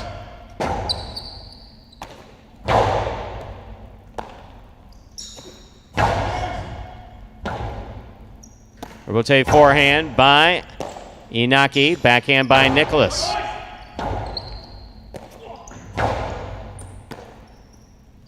Powerful forehand by Nicholas. Rebote comes midcourt. Inaki's on it. High bounce. Cut off by Nicholas. Big backhand. Ooh, difficult catch by Tennessee right there at the last second. Nicholas makes the catch. Backhand. Catch by Tennessee. Finally caught at the 12 line. Big backhand. Rebote coming out. Jedden on the run. Jedden makes a save. Catch by Iñaki. 2-all by Iñaki. Opens wide and scores. Well executed. 0.2.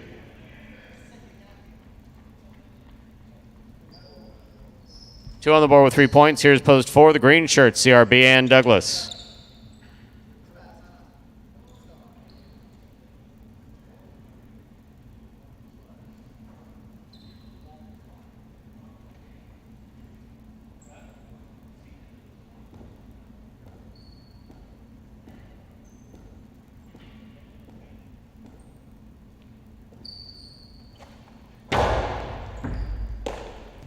Backhand by Douglas.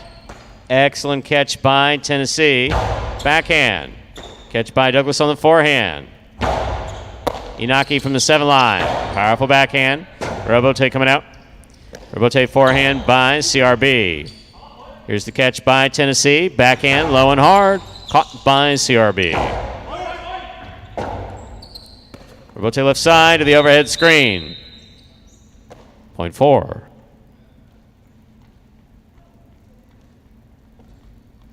Four on the board with 2 points. Here's post 3, El Barba and Ron Ron.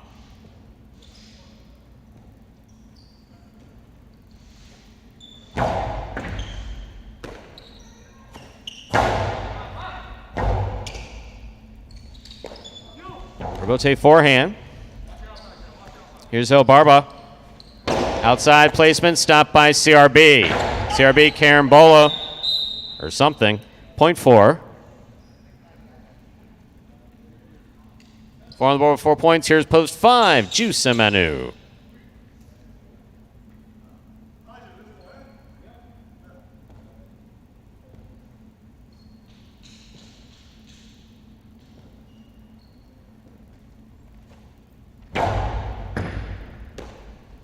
Backhand by Manu.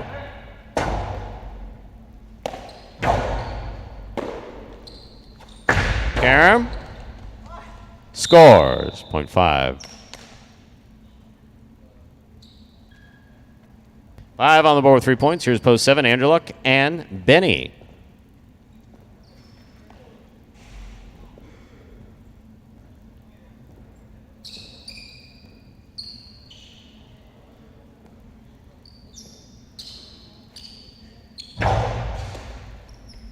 Andrew Luck, drop shot, caught by Manu. Manu rifles it off of the court. Ooh, I thought he liked Anderson. That's all right. Point 7.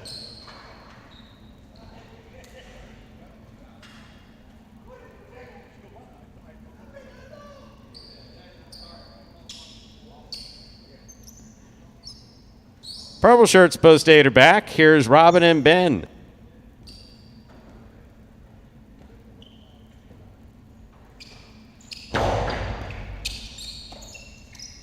Backhand by Ben.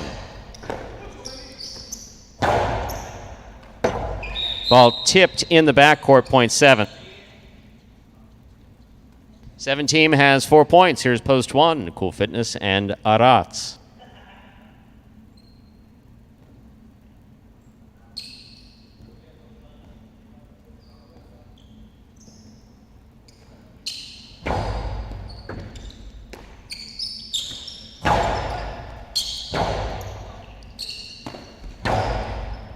Scoop by Arats.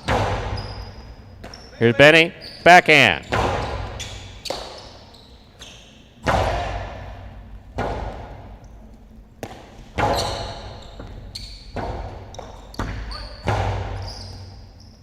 Here's a catch by Benny. Forehand. Played back. Catch by Arats. Backhand. Backhand by Benny. In the corner. Ball tipped by Cool Fitness up there in the front, point 7. The game is locked. 7 has 6, 6 has 5. 7 serves to 6 for the game. Here's Vanderluck.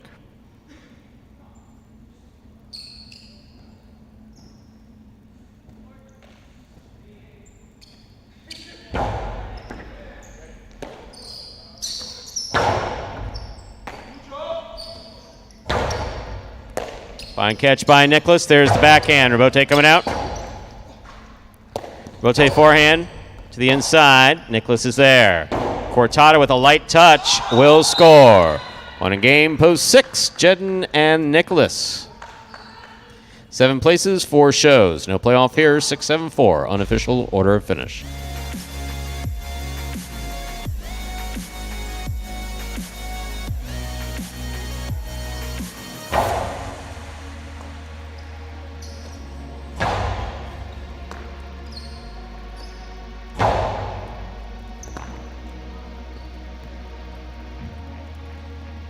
Winning game 5, post 6, Jedden and Nicholas. Taking second, post 7, Anderluck and Benny. Coming in third, post 4, CRB and Douglas.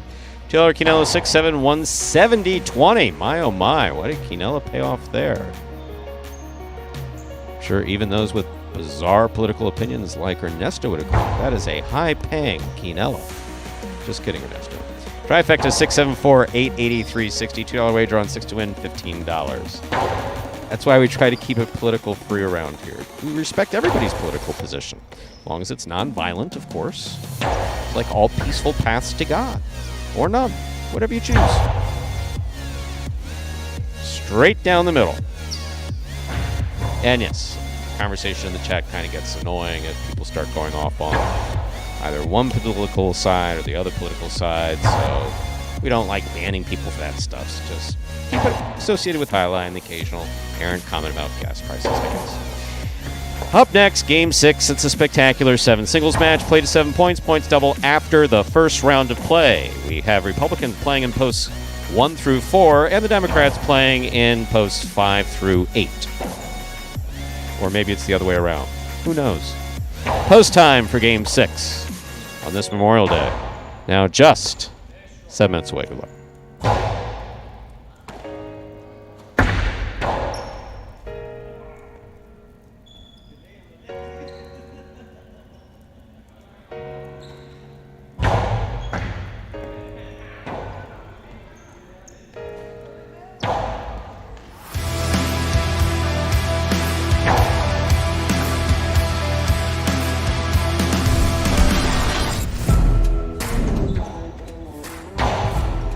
Excellent catch by CRB off a beautiful serve by Anderluck.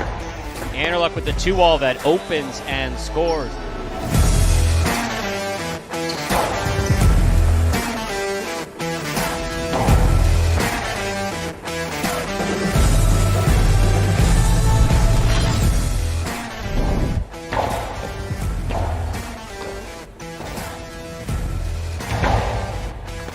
What a scoop by Ikeda.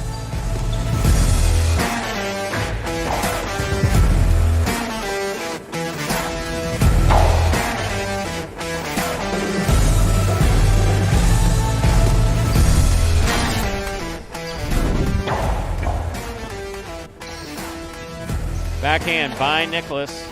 Catch by Arat.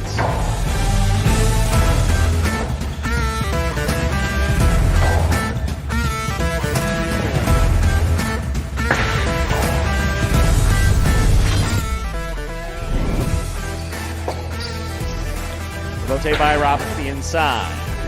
Kata, backhand. Robbins there.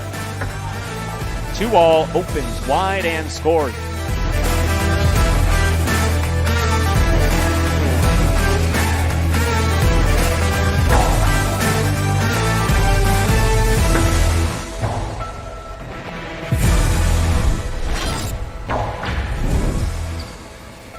Benny on the backhand, hard to the inside.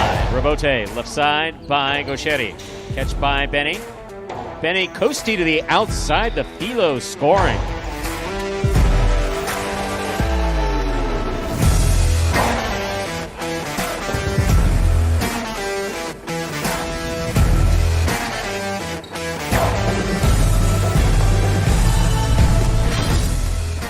CRB, it's a 2-all. Inaki from the outside on the forehand for that placement. CRB, perfect place to make the save. Keeps it outside. Inaki's there. Karam by Inaki scores.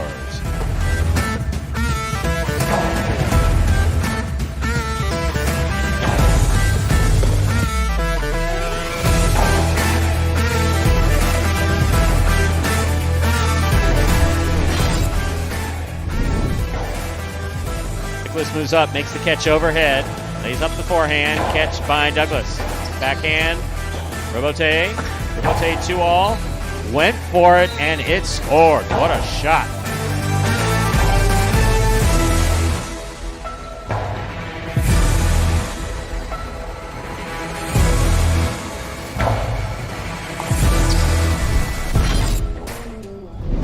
Robote forehand by Inaki. Here's Manu. Backhand. Rotate forehand by Inaki. Manu. Wow.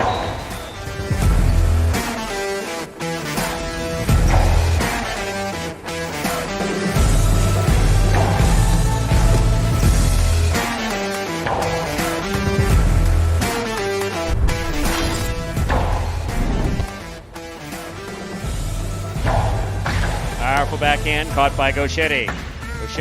Carries 2-all, scores. Wow.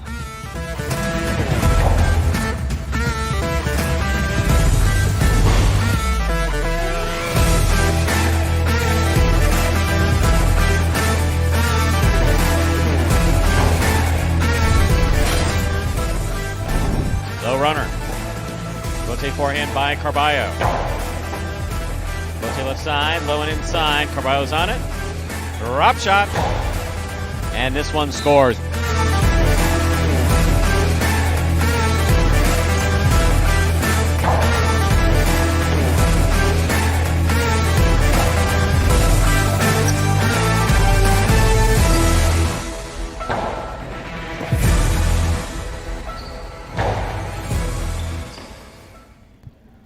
And folks, those were the top 10 plays from April of 2022. Yes, that is last month, right here at Magic City Highlight. Keck, that's kind of amusing, even by my standards, right? You know, I don't usually put up with that type of comment. David, has Highlight ever played anywhere else in the United States professionally other than here? So prior to World War II, it was in Florida. It was in New York briefly. It was in Chicago. It was in New Orleans. Started off in St. Louis, but it was in St. Louis for a very brief period of time during the World's Fair. Then when you go into the post-World War II period, it's played exclusively in Florida until the 1970s, which time it's made its way north for the summer seasons. 3 frontons in Connecticut, 1 in Rhode Island. Also in the late 70s, mid to late 70s, it was in Nevada. At the 2 MGMs, the one in Vegas, the one in Reno. Since 2001, with the closure of the, or 2004, sorry, 2001 was the last Connecticut fronton to close, which was Milford. So it's been exclusively in Florida. I forget what year Newport closed. Newport, Rhode Island was seasonal. I want to say that Newport closed in 2004, but I'm not sure. Somewhere in there. So since 2000s, yes, it's only been played in Florida. That is a brief history of where the frontons were.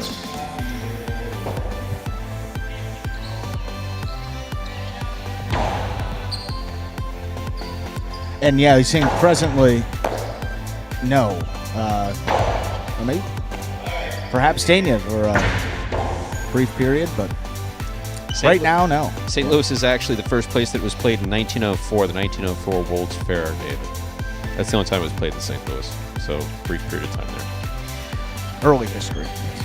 Time to begin Game 6. It is a spectacular 7 singles match. Played to 7 points. Points double after the first round of play. Serving on the red shirt at post 1 is number 13, Douglas. Receiving on the blue at post 2 is number 23, Ikeda. There's the serve. Game 6 has begun.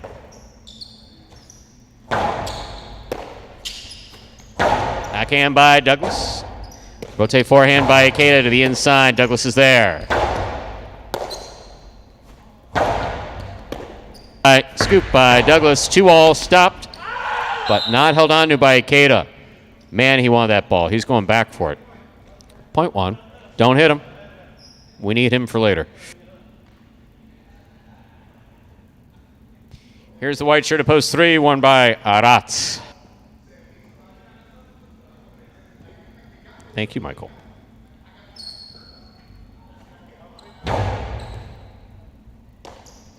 There's the backhand by Aratz. Rebote 2-all. Stopped by Aratz. Aratz's forehand's going to go 3 walls. Douglas on the rebote to the inside. Aratz on the run. Beautiful rebote save by Aratz. Catch by Douglas. Oh. Well, we know what he was trying to do, but it didn't do it. Point 3.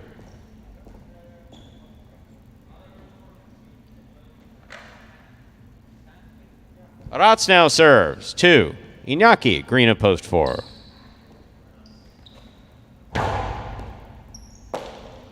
Backhand by Iñaki. Rebote forehand by Aratz.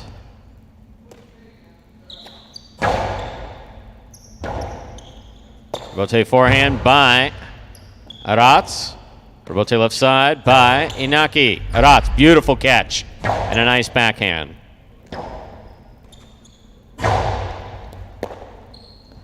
Point 4.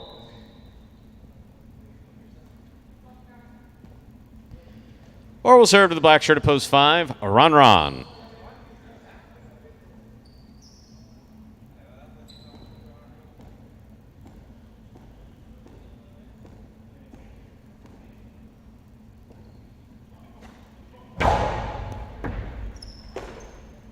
Backhand by Ron. Rebote left side by Inaki. Ron pushes Inaki out of the way. There's the backhand. Catch by Inaki. Rebote left side by Ron. Ball tip, point 5. Yellow shirt to post 6. Here's Julian.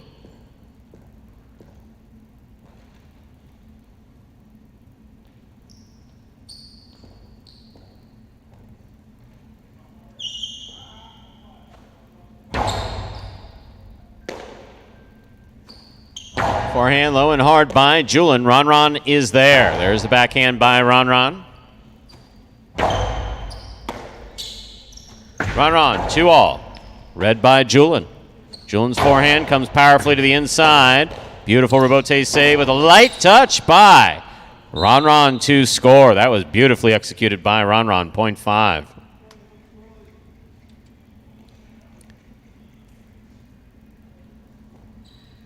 Pink of post 7, Manu receives.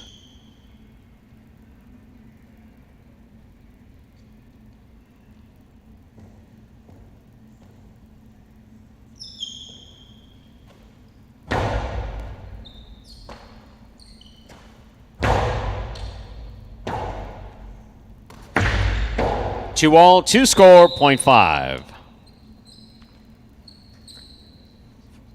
5 on the board with 3 points. Here's post 8. To complete the first round of play, we have Gauchetti.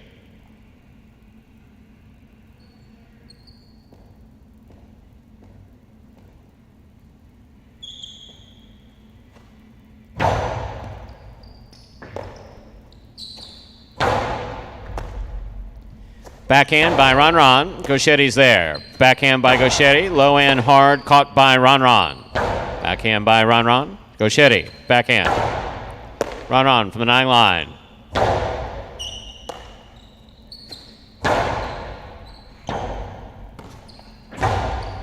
Catch by Gauchetti. Scoop by Ron. Rotate left side by Gauchetti to the inside. Ron's there, winding up. Splitter, stopped by Gauchetti. Gauchetti's 2-all, scores. That's beautifully executed, point 8.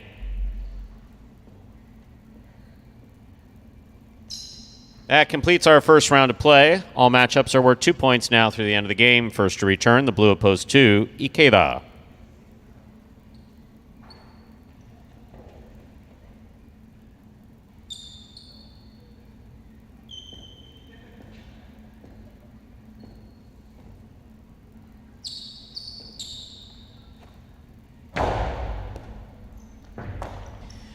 Backhand by Ikeda.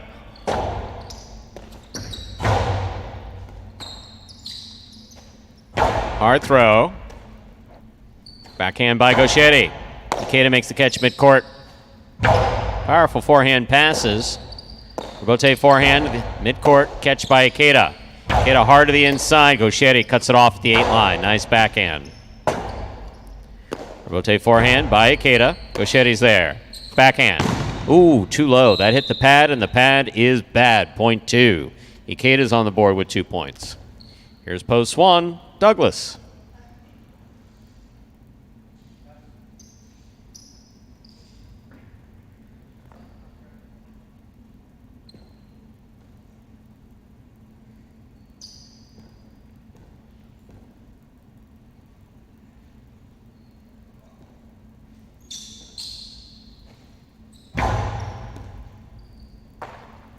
Backhand by Douglas. Catch by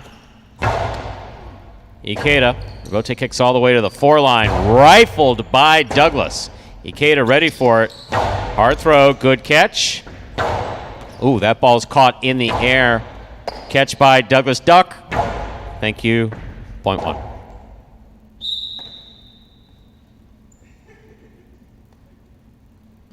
One on the board with 3 points. Here's post 3. Arats.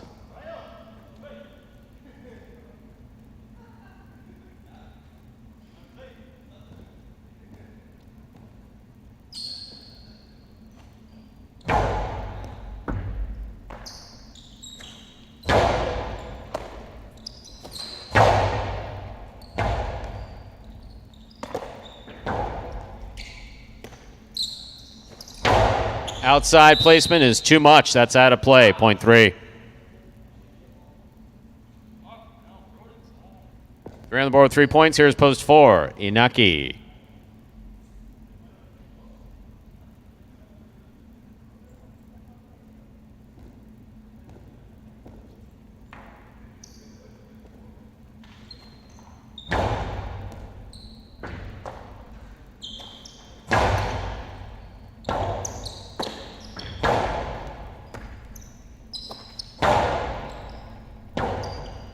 Rotate left side by Arats. Catch by Andy.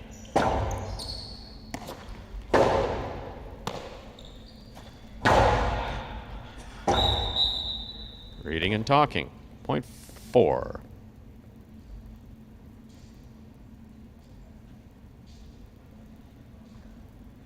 Four on the board with 3 points. Here's post 6. Julian.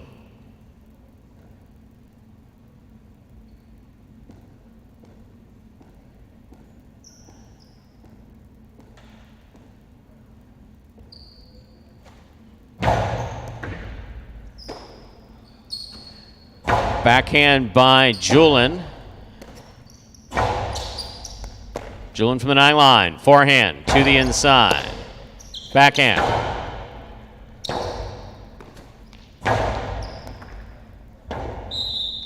Point 6.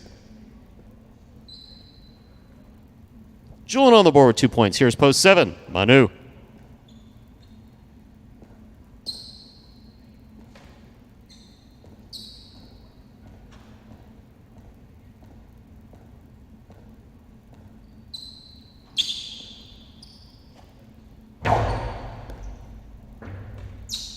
Backhand by Manu. Julian from the 11 line. Manu's there. Beautiful catch. Nice backhand. Julian's there again. Backhand.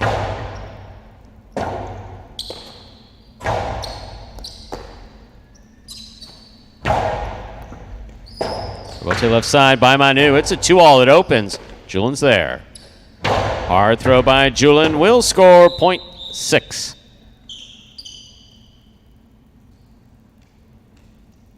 Six on the board with 4 points. Here's post 5. Ron.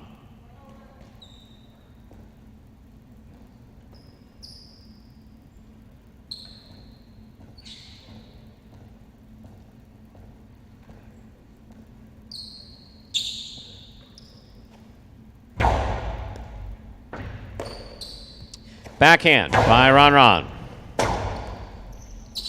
Robote forehand, rifled. Point 6. Possible game point for Julian in the yellow of post 6. Trying to stop him. Purple of post 8. Gocheri.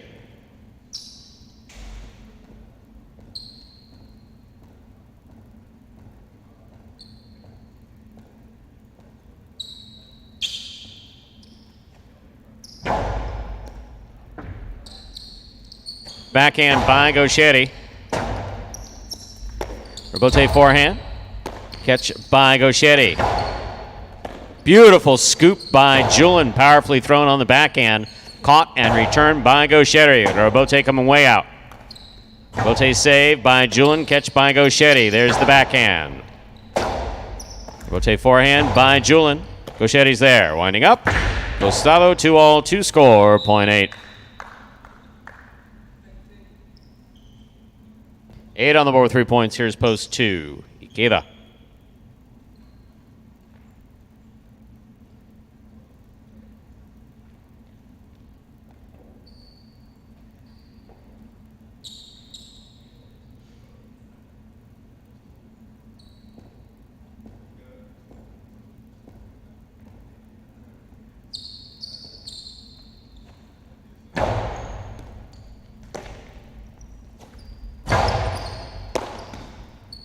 Backhand by Gauchetti. Rebote coming out. Ikeda.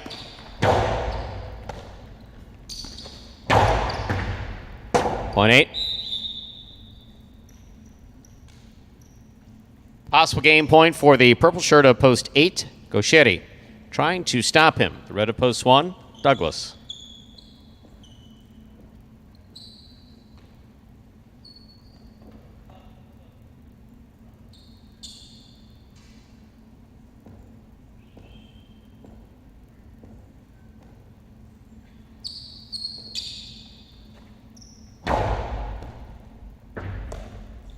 Backhand by Douglas. Powerfully thrown. Rebote comes to the 6th line. Turn by Gauchetti. Caught by Douglas. Backhand by Douglas. Less of a rebote. This one from the 9 line. Douglas is there. Douglas to the inside. That scores point 1.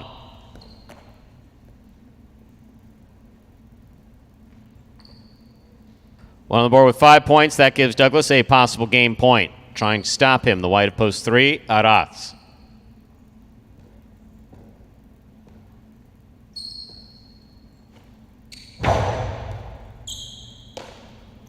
Backhand. Bayaratz goes wall to wall. Rebote is coming to the 4 line. Fired from the forehand of Douglas. Low and hard to the inside. 2 bounces before the ball was thrown. Point 3.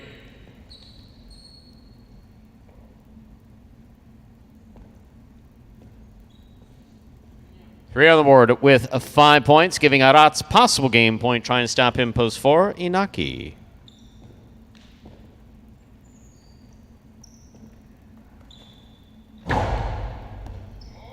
Over serve, point 4. Another possible game point, this time for Inaki. Trying to stop him is Manu.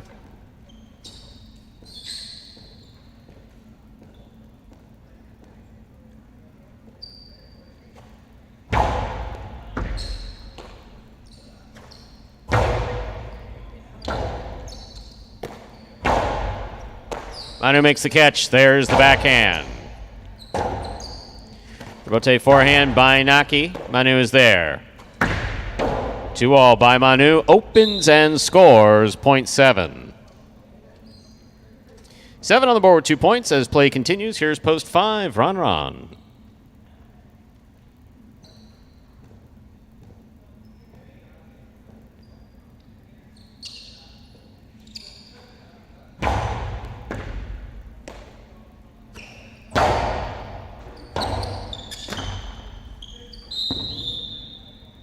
Point 5. Game is locked. 5 has 5, 6 has 6. Ron serves to Julin for the game.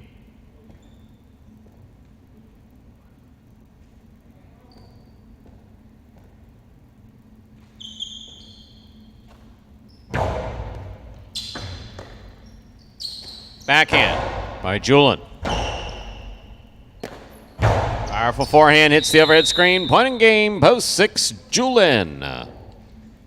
Julin wins it. This will be a playoff for 2nd and 3rd place. 8 will serve to 1, 3 will then serve to 4.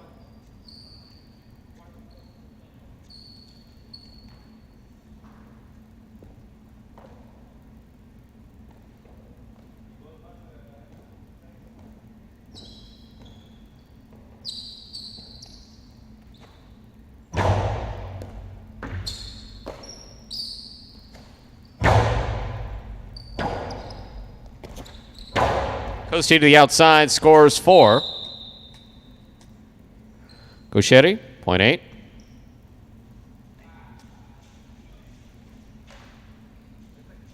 Three now serves to 4.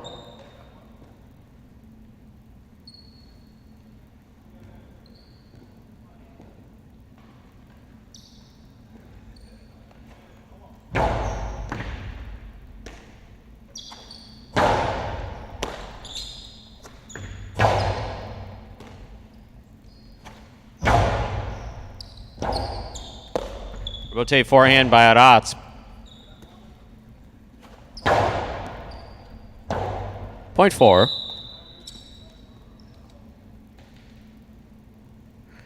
Eight places, 4 shows. Unofficial order finish, 6-8-4.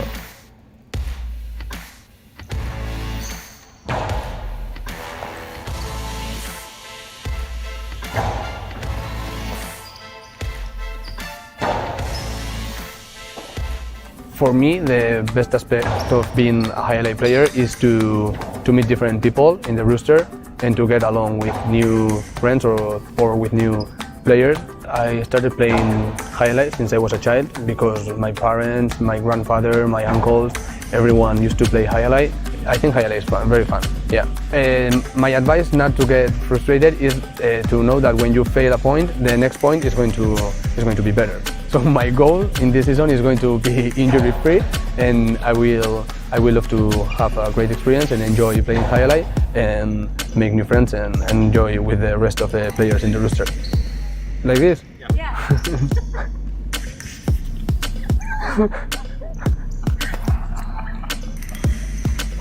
No.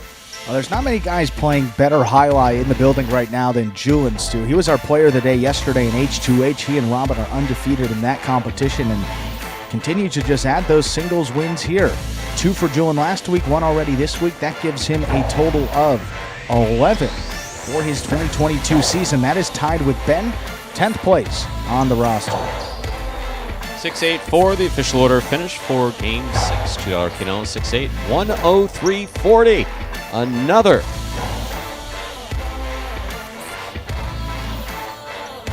Quinella over $100. Always nice to see those. Trifecta 6-8-4, 651 even. $2 wager on 6 to win, 30-20. Up next, ladies and gentlemen, is our 7th game, second doubles game. There's a scratch. Game 7, post 3, scratch Bragley. Place Bragley with Ron. Post time for Game 7. 6 minutes. Good luck. And David. Elias. Nobody, but nobody climbed walls better than Joey or Mendy. Well, one person agreed with you. Talked about Butler. When did he play? Chucky Butler played in the late 80s. Throughout the mid-90s, he had a relatively short career, back injury that brought his career to an end, and half-brother of none other than the backcourter Daniel. So yes, lots of exciting footage of Chucky Butler making some spectacular catches. But arguably the best wall climber that I've heard of in history, a little bit before my time, actually not really because he played into his 50s, is Chimela of Miami and Hartford fame. And so, climbing the wall, is it even necessary? Here at Magic City, not so much. Why? Because everything comes out to the rebote. If a ball is going over your head, if a ball is going over your head and going to land in the chick-chack or chula, then yeah, better climb up there and get that ball if it's going to die coming off the back wall and you're not going to pick it out of the rebote. Or you're not going to pick it out of the chick-chack or chula. A little less of a reason to risk the oh-so-dangerous move of climbing the sidewall here at Magic City. Usually the positive one. So it's always a exciting thing to watch, but that kind of offsets its dangerous nature. And Keck, well, yes, if you're coming to visit, we are open to the public on Sundays. You come in at doors open at 1 o'clock. You basically stay all day for the Parimutuel and H2H performance. On occasion, we are able to make allowances for some of those of you who are in the chat who chat. Of course, you're in the chat. You're chatting. Who travel in from out of town. That's on a case-by-case basis, and it's never promised. But occasionally, we can make it happen. Kind of reach out, let us know when you're going to be here, and if we're able to let you in, we will let you in. And yes, you'll very much have your very own seat because there's no one else sitting out there. So pick a seat. I was going to say about the climbing the wall. Maybe if you, it's not a positive thing, but if you didn't have all the confidence in the rebote of your front quarter, also maybe another reason why go up the wall a little more consistently to make those catches. Don't let it come out, but see those more in some of the doubles in the H2H. David, and I didn't mean to be critical. No, I'm glad you saw that. And personally, I've never been to Big Ben. I actually managed Fort Pierce in 2 different periods. Managed Fort Pierce from 97 to 2000, I think it was. And again from 2008 to 2013. So I spent a lot of time, lots and lots and lots of time at Fort Pierce Highlight. Big contra cancha. One of the nuances that we talk about, the different courts having. Yeah, that's not uniform measurements there? It's not. Yeah, how about so, that? So here's a point. So, okay, let's take the court at Palm Beach. A fast court with a granite back wall. Sure. The ball comes off very fast with a low front pad, a very low front pad, and a very narrow contra cancha, very narrow wood. Right. So, point is this. If you throw a good 2-wall. Well, how do you get to it? How does the server get to it? So if you have a front quarter that picks serves really well, and that serve opens up, and the screen is closer to the out-of-bounds line than it is elsewhere, how do you get to it? Excellent point. I like that. It's kind of like baseball stadiums in foul territory. It's not uniform. Some have more, some have others, and it changes the way that the game is played. It affords for maybe more out. Absolutely. It's interesting, Stu. I like that. But as opposed to what we have achieved here at Magic City, which is called perfection. Well, I was going to say, what is the, comparatively, do you think that this is a bigger contra cancha here to that smaller one? This is a De La Charlie design, so by definition it's perfection. Perfect. Yeah, I have no opinion on it. I have no opinion. It's perfection. But whatever it is. For the viewers, would this be like what it is at Palm with a much longer court that's going to be...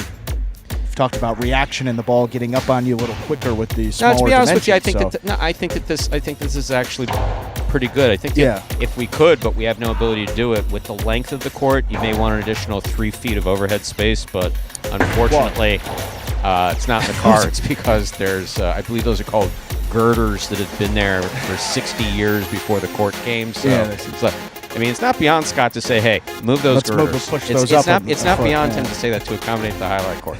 So no, I think dimensions-wise, you might want a little bit, but the truth of the matter is that it adds an element to the sport. You got to really throw the ball back and watch that overhead screen. Well, with that, let's play our second of 2 doubles games here. Game number 7.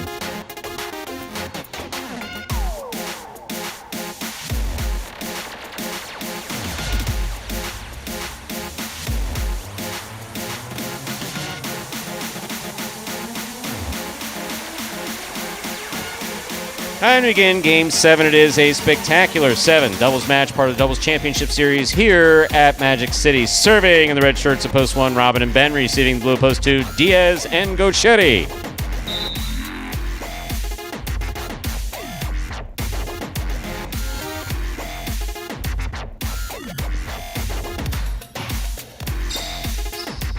Robin serves. Our game has begun.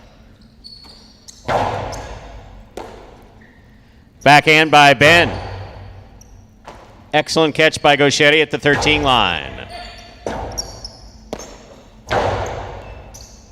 Gochetti from the 9 line. Backhand.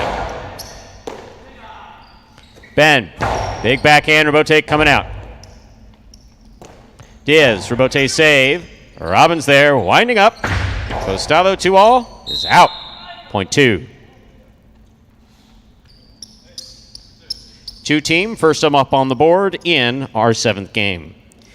That'll bring to the court the white shirts at Post 3. Here's Ikeda and Ron.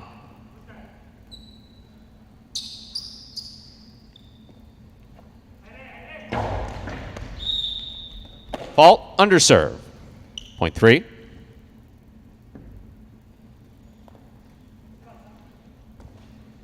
Here are the green shirts of Post 4, the team of Carballo and Kubala.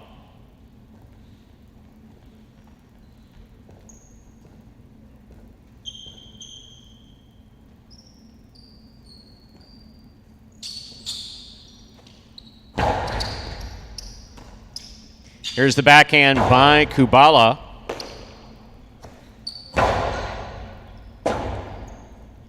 Rebote forehand, powerfully thrown by Carballo. Ron's there, backhand.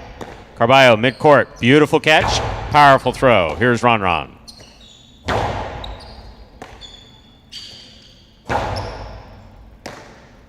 There's a backhand by Ron. Rebote forehand by Carballo. Ikeda's there. Ikeda to the inside. Carballo from the right side. Low and hard. Rebote forehand save by Ikeda. Here's Carballo. Splitter. Split them and scored. Point 4.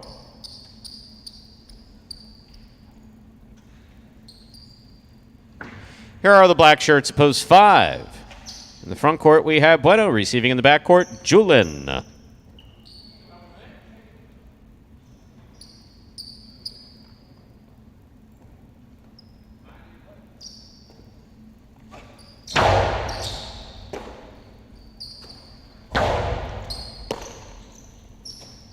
Backhand by Carballo. Rebote coming right up the middle.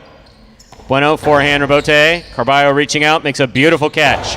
Hard throw on the return. Julin is there. Backhand. Catch by Julin. Karam is wide.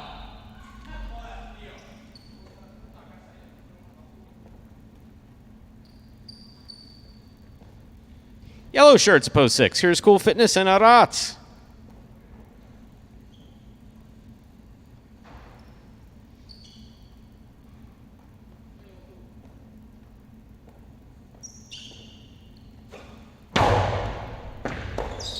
Excellent serve by Carballo is scoring. Point 4. Pink shirts of post 7, CRB and Douglas receive.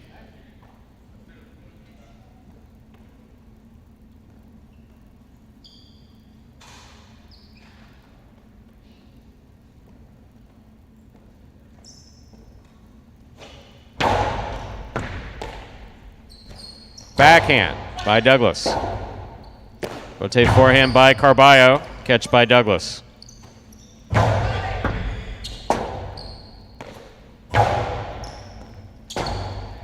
Rotate forehand by Douglas. Kubala. Backhand from the 10 line.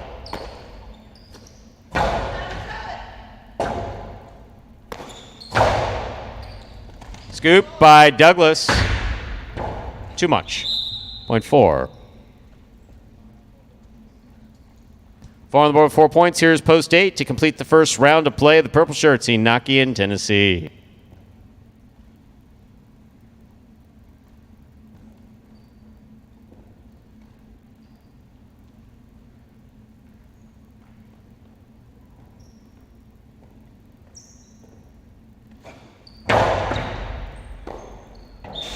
Blasted serve, scoring again for Carballo. Point 4. Straight points to a possible game point. The green shirts at post 4. Carballo and Kubala trying to stop them.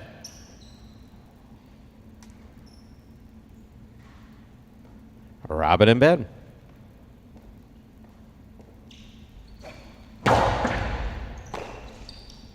Backhand by Ben.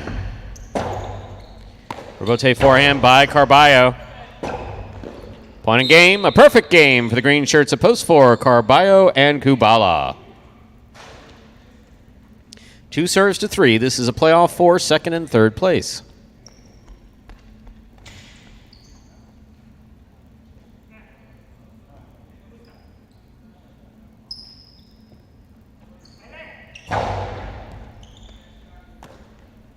Backhand by Ron. Powerfully thrown along the side wall.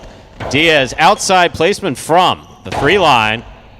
What a catch by Gaucheri at the 13 line. Big backhand. Ron's there. Backhand. Catch by Gaucheri. Powerful forehand. Rebote coming out. Rebote forehand by Ikeda. Here's Gaucheri. 2-0 by Gaucheri is out.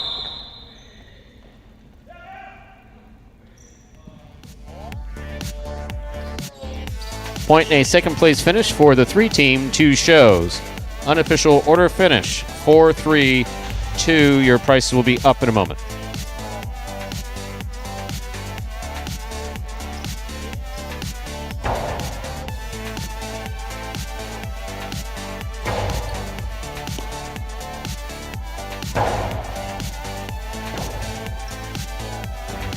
It's official, winning Game 7, Post 4. Carballo and Kubala, they had a perfect game. Taking second, Post 3. Ikeda and Ronron. Ronron was substituting for Bragley. Coming in third, Post 2, Diaz and Gaucheri. 4-3-2 was the official order finish for Game number 7. The high five, 21664, 3 of 5 numbers, returning $83.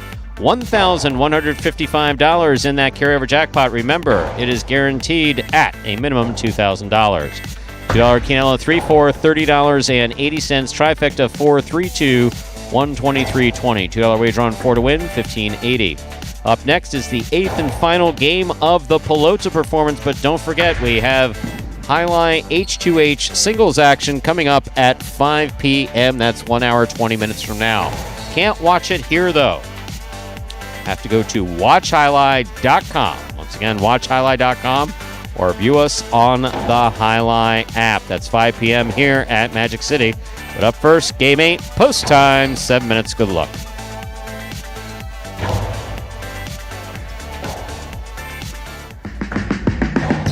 Remind me of Hustle City, man. Everybody got more than one gig. One stop, boy, $20.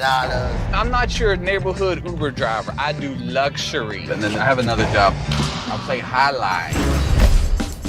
I have this crazy idea. Do you think we could send something out to all the ex-athletes for the last 20 years and say, we're looking to hire and train highlight players? When I first got the email, I thought it was pranking me. I need some clarity on this. I went on YouTube and I Googled Highlight. I was like, they paying us, man, and we can win big money. Let me see what this is all about. That's what you gotta do. Get some money. The players taking the court are all athletes you may recognize. Baseball, football, track and field. Having the work, played Division I sport, and then I had a child on the way, so I dropped out. The crack era was tough. Sports in general was a way out of our environment. It's really game time now, man. Blood, sweat, and tears. We got the streets on fire. This is gonna be the first time that my kids will be able to sit in the audience and root for their father. Who wants it more? This is a sacrifice I think is gonna pay off in the end. This is a dream for me. I gotta win. Can't get drama better than this. Highlight became the new hustle. Let's get ready to play.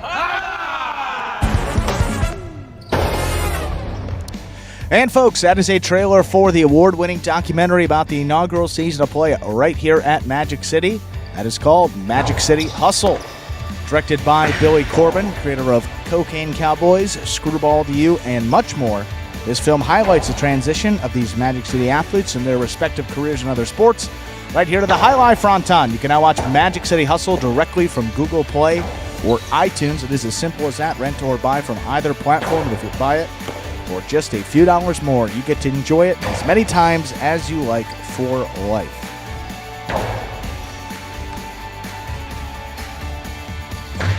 Game number 8, the finale here in this Pelota performance, will get started in just under 5 minutes.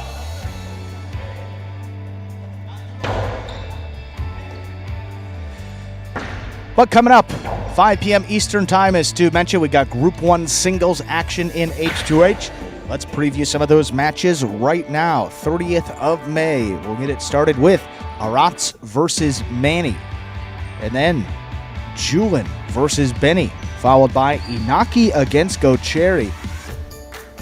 Right now, maybe two of the best guys in the building in singles play going at it right there. Match number 4 will be Douglas versus Jairo, then Nicholas versus Julin. Then we will close it out today with Gaucheri against Manu.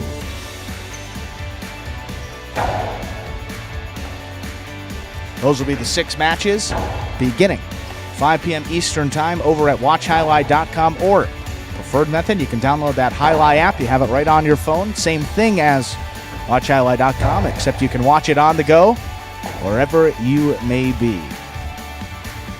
And it's a free download as well. Check it out.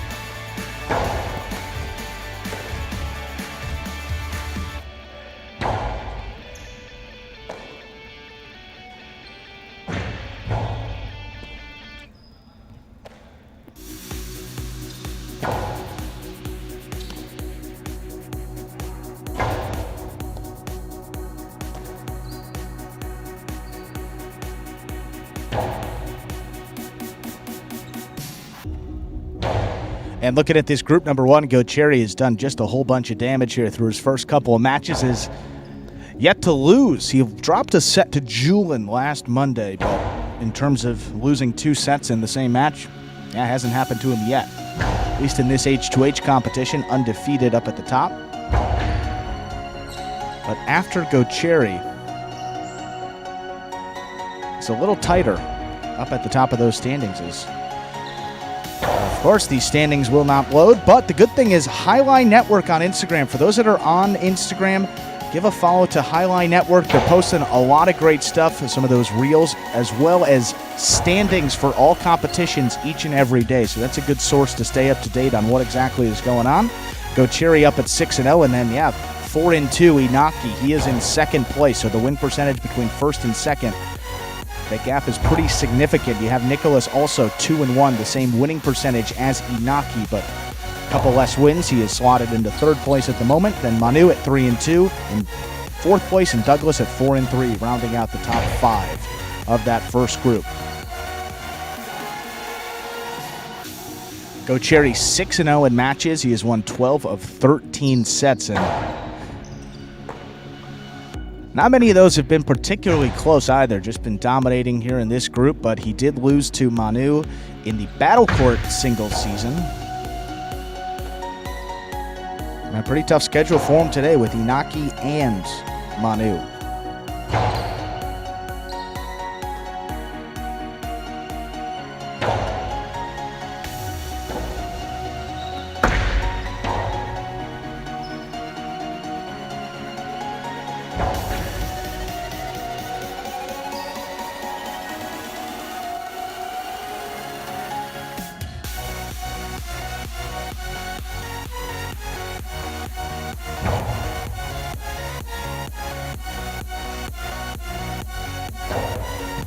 And quickly, before we begin this game number 8, Mr. Mo Crank coming on in. I got to get to that question. He asked about Celsius, and I know he's going to bring maybe some Coke for you, Stu. Celsius, anything except the cola would suffice. That would be extremely generous, so we can't, beggars can't be choosers when it comes to that. And then we say no cola, but any flavor will suffice. Thank you. Happy to see you coming in here again, Mr. Crank. Game number 8. Let's play some more Highline. Time to begin our 8th and final game of the day. It is a spectacular 7 singles match. Played to 7 points. Points double after the first round of play. Serving the red shirt at post 1 is Nicholas. Receiving blue post 2 is Douglas.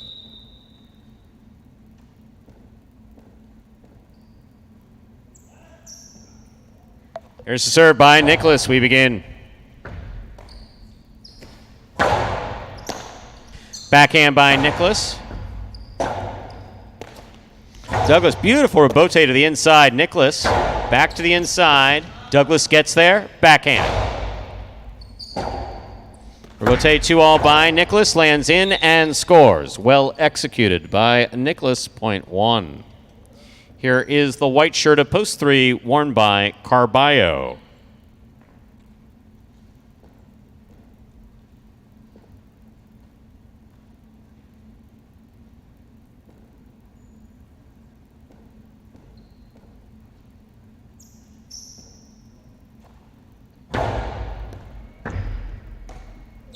Carballo from the forehand, powerfully thrown. Rebote left side, big bounce. Carballo on the catch. Low and hard to the inside. Beautiful pickup by Nicholas. Rebote forehand by Carballo. Nicholas is there. Backhand. Rebote comes to the 8 line. Played nicely by Carballo. Nicholas, backhand from the 10 line.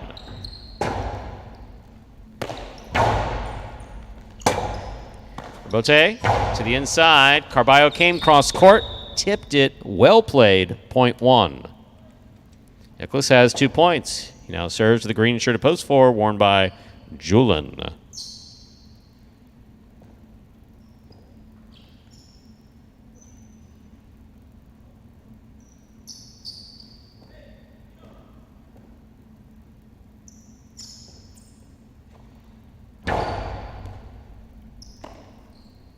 Backhand by Julian. Backhand by Nicholas.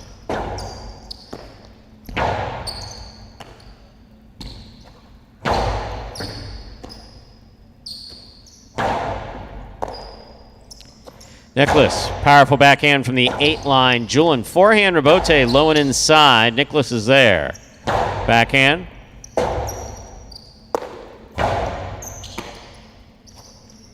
Placement to the inside. Here's Julian, rather. Forehand, Rebote. 2 pass.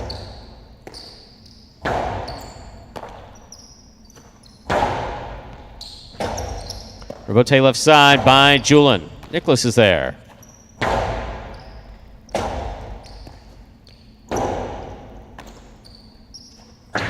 Two all, beautifully played by Nicholas to score point 1.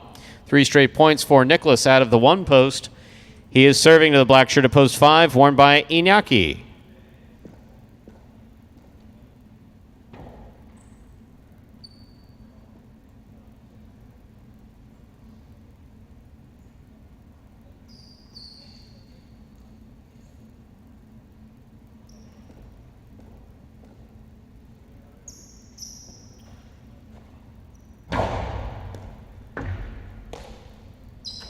Backhand by Inaki. Inaki read the 2 all, stopped it. Returns that low, hard inside and scoring. Well played, point 5. In this matchup, we have Inaki serving to the yellow shirt of post 6, number 55, Benny.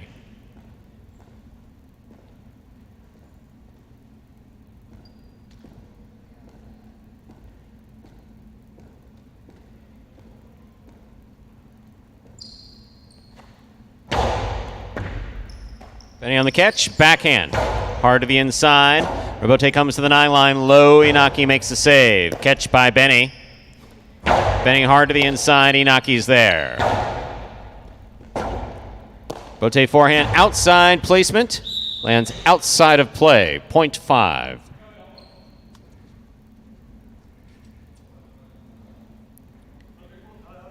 Receiving the pink of post 7, Manu.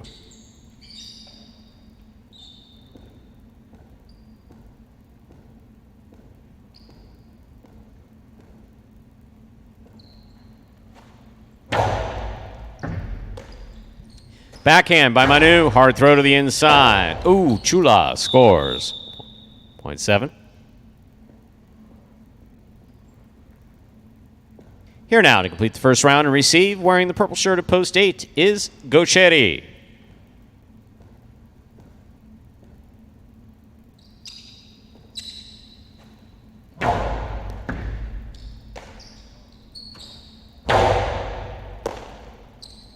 Backhand by Manu. Gocheri's there. Backhand.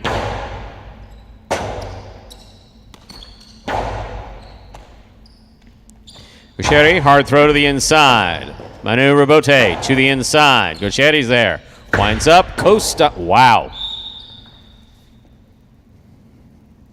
Point 8.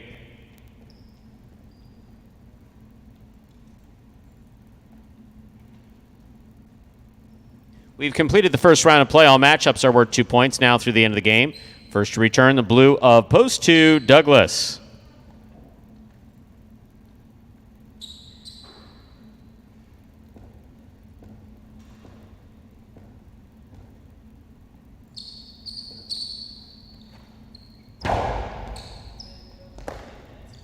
Backhand by Douglas, powerfully thrown. Rebote coming out to the 5 line. 2 all by Gocheri, scores. Point 8.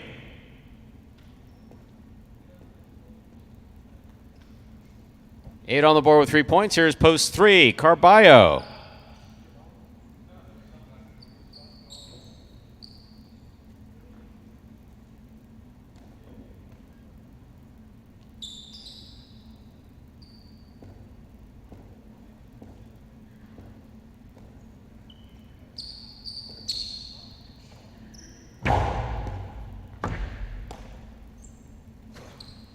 Powerful forehand by Carballo. Rebote left side by Gocheri. Catch by Carballo. Low and hard to the inside and scoring.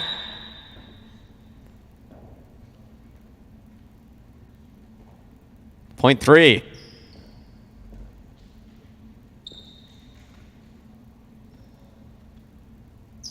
Here's post 4, Julian.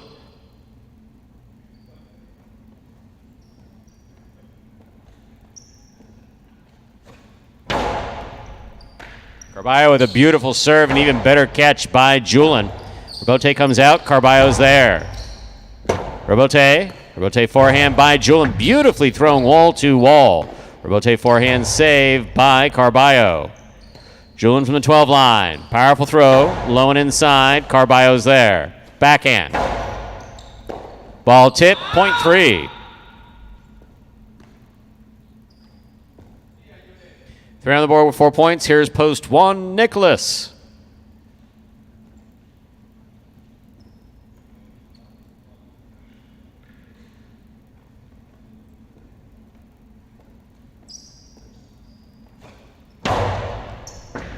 Beautiful serve by Carballo. Nice and hard to the inside. Nicholas returns it. Powerful forehand. Scoop by Nicholas. There's the backhand.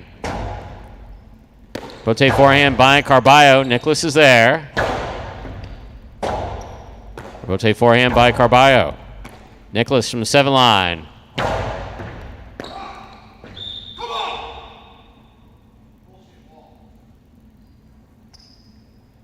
Point 1.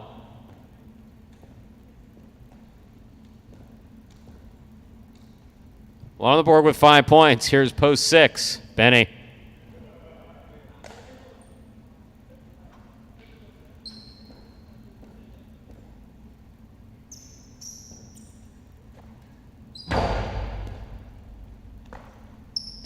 Benny on the backhand to the inside. That is on the wall. Bote by Nicholas. Here's Benny. Backhand. Low and hard to the inside. Nicholas is there. Beautiful catch and a nice throw on the return. Bote forehand save by Benny. Nicholas from the 10 line. Backhand. Bote forehand hooked. Point in game, ladies and gentlemen of the red shirt at post 1, Nicholas.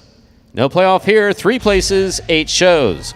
1, 3, 8 is the official order finish for game number 8.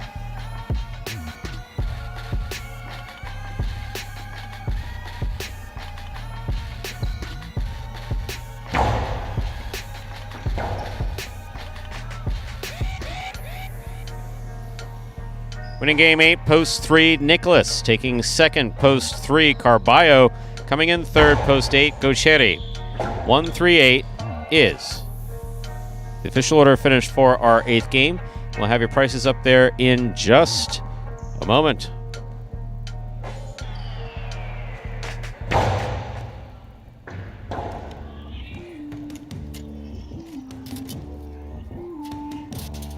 Mighty Ocho, 3 of 8 numbers, returning $16.60.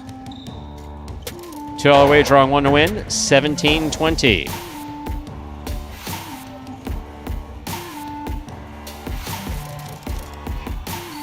$2 Quinella 1-3, $34.40. Trifecta 138, $339.80.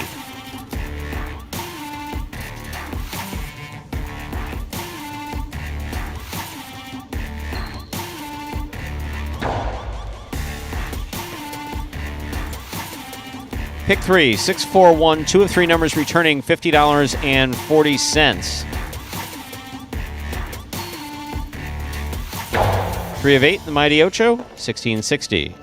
That, ladies and gentlemen, will do it for this Monday afternoon performance of Live Highlight in the Magic City on the Highlight channel. We are glad that you chose to join us for this Memorial Day and invite you to join us again in just 1 hour at watchhighlight.com or on the Highlight app. On behalf of the players, staff, and management of Magic City Highlight, we do thank you for joining us today and hope to see you again soon. Don't forget, besides 5 p.m. over at Watch Highlight, we're back here 1:30 p.m. tomorrow. Have a good day, everyone.